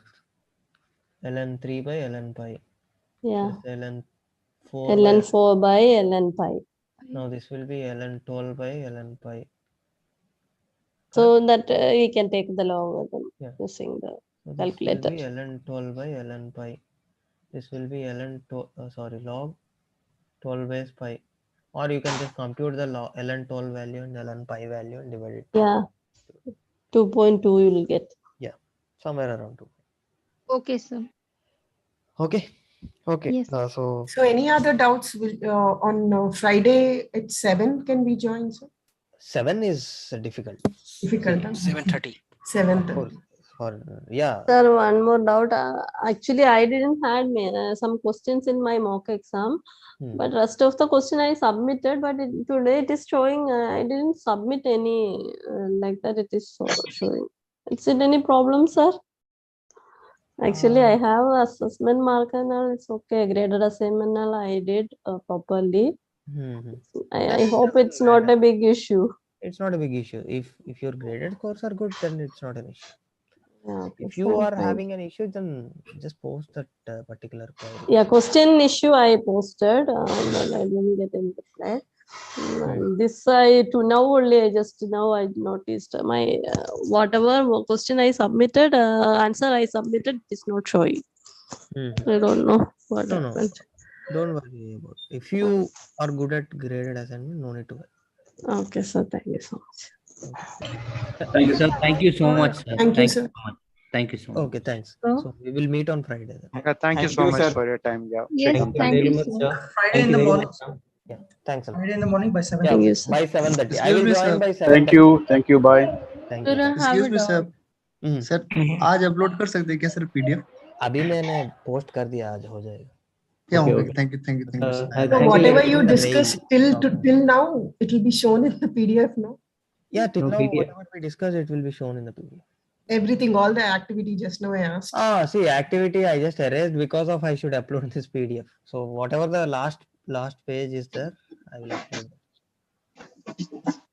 See, the thing is, if I upload everything, those who No, are no, it not will be present uploaded now, in the YouTube, no, sir. It's okay. YouTube also there. Yeah, yeah, yeah. it That's will be okay. in the YouTube. Yeah. Yeah, thank Sir, you so much. So I had a doubt, but I wanted to show you my working. So shall I post it on the forum? Yeah, you can post it in the forum. Okay, thank you, sir. Okay, thanks a Thank lot. you so Then. much, sir. Yeah. Thank you. Thank you so very much, much, sir. sir. Yeah, thanks a lot. Thank you very much, sir. Sure. We will meet on Friday. Thank Thanks you, a sir. lot. Thanks for So it. you Have a good day. explain the concept. So you explain all the concepts very well, sir. Thanks. So I expect you to prepare well and get good marks. Yes, sir. Yes. Sure. Then I will just upload. I will just ask them to upload. Maybe within 2 hours or so, you will get an. Thank You'll you. get the PDF. Thank you, Yeah. sir. Thank you, sir. Thank Thanks. you very much, sir. Thank you. Sir Yeah. Sir week 1 to 4 आएगा I mean कितना आएगा percentage wise? See, no direct questions from weeks 1 to 4. There No will direct question. mix up kind of thing. See, if we ask you the domain of root over x minus 1 into x minus 3. So the x minus 1 into x minus 3 is a polynomial, right? Just now we discussed Yeah. many polynomials inside ln. Okay. Yeah, and quadratic equations. Solving Yeah, them. quadratic equations, ln, polynomials. So that is how we will be asking. Okay. I have a question. Can you just tell me the approach how to go about it? What is it? This is 1 by 4 plus sine 2 sine 5x. इसका range और domain कैसे निकालेंगे? Sine functions ka range and domain. Why are you getting into that? Seriously, where is this question? Actually, I don't have book, so I used my intermediate का book. So Okay. उसमें ये question था, तो I was confused कि कैसे करेंगे. So Okay, if sine function what is that question? 1 by 1 by 4 plus sine 5x. Sin 5x. Sin का domain निकालना पड़ेगा. yeah. So what is the range of sin x, sin 5x range? Minus 1 by 1, minus 1 to 1. Minus 1 to 1. Now 4 plus something runs in between minus 1 to 1. Now what will be this range? 4 plus minus 1 to 1? So 1 by 3 to 1 by 5. Something like that. It's 5 sin x, right? 5x, 5 sin x or sin 5x? Sin 5x. Sine 5x. Then whatever the x may be or 5x may be, it will still be between 1 and minus 1. If 5 is like sin 5x. So if it is sine 5x also, it will be between minus 1 to 1. Okay, let The me take 2 minutes 5x of. will be ranging from minus 1 to 1, right? Yeah. Let us see. Let me take 2 more minutes. Take 5x as x as y, right? Then it will be sin y. Sin y will still be like between minus 1 and 1. Okay, I will just. Is the screen visible? 1 by 4 plus 2 sine 5x. 2 will make a difference. 1 by 4. Sir सब नीचे है, सब नीचे है, सब 1 के upon ही सब कुछ है. Okay. 4 plus 2 sine 5x. Okay. So this is a composite function. Right? Composition of two functions. Composition Okay, of the 1 plus 4x होगा. Okay, just look at this thing. Sin 5x run karega minus 1 से 1 तक. Yeah. Right? So when this runs from minus 1 to 1, 2 times of minus 1 to 1 minus 2 to 2. Minus 2 to 2. minus 2 to 2. जब ये minus 2 to 2 चलता है 4 so okay. Where will 4 plus 2 times of minus 1 to 1 will run? Minus 2 to 6. 4 minus 2, 4 minus 2, 4 plus 2. 4 to 6. Okay. Right? So this is from 2 to 6. It will run from 2 to 6. Now when denominator runs from 2 to 6, 1/4 plus 2 times of -1 to 1 कहाँ run करेंगे?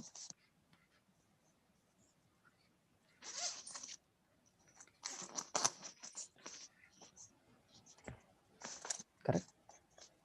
1/6 to half. Okay. Yes. ऐसा होगा. Okay. Yeah, just check whether this is in the answers or not. Answer is 1/2 to 1/6. 1/2 to 1/6. Yeah. That is a reverse thing. See, whenever we write the intervals, smaller Yeah. one should be in the left side and bigger one should be in the right side. Okay. So 1/6 is less than half. Correct? So बहुत पुरानी book है, 16 साल पुरानी हो सकता है, कुछ कर रहा होगा उस समय. Yeah. Half से 1/6 बोल दिया होगा गलती से. So the interval will be. Okay. Okay, so this will be range. Okay. Yeah, this will be. Thank you. Thanks. Thank you so much. Okay. Chalo then, bye all. Thank you, sir. Thank you very much. Good night, sir. Good night. Good night. Night, sir. Have a good day. Yeah. Bye. Even I am Nice. leaving and you guys also leave. It's 3 hours of Yes, sir. session. Take rest and prepare well. Yes, sir. Okay. Thank you, sir. Thank Yeah. you.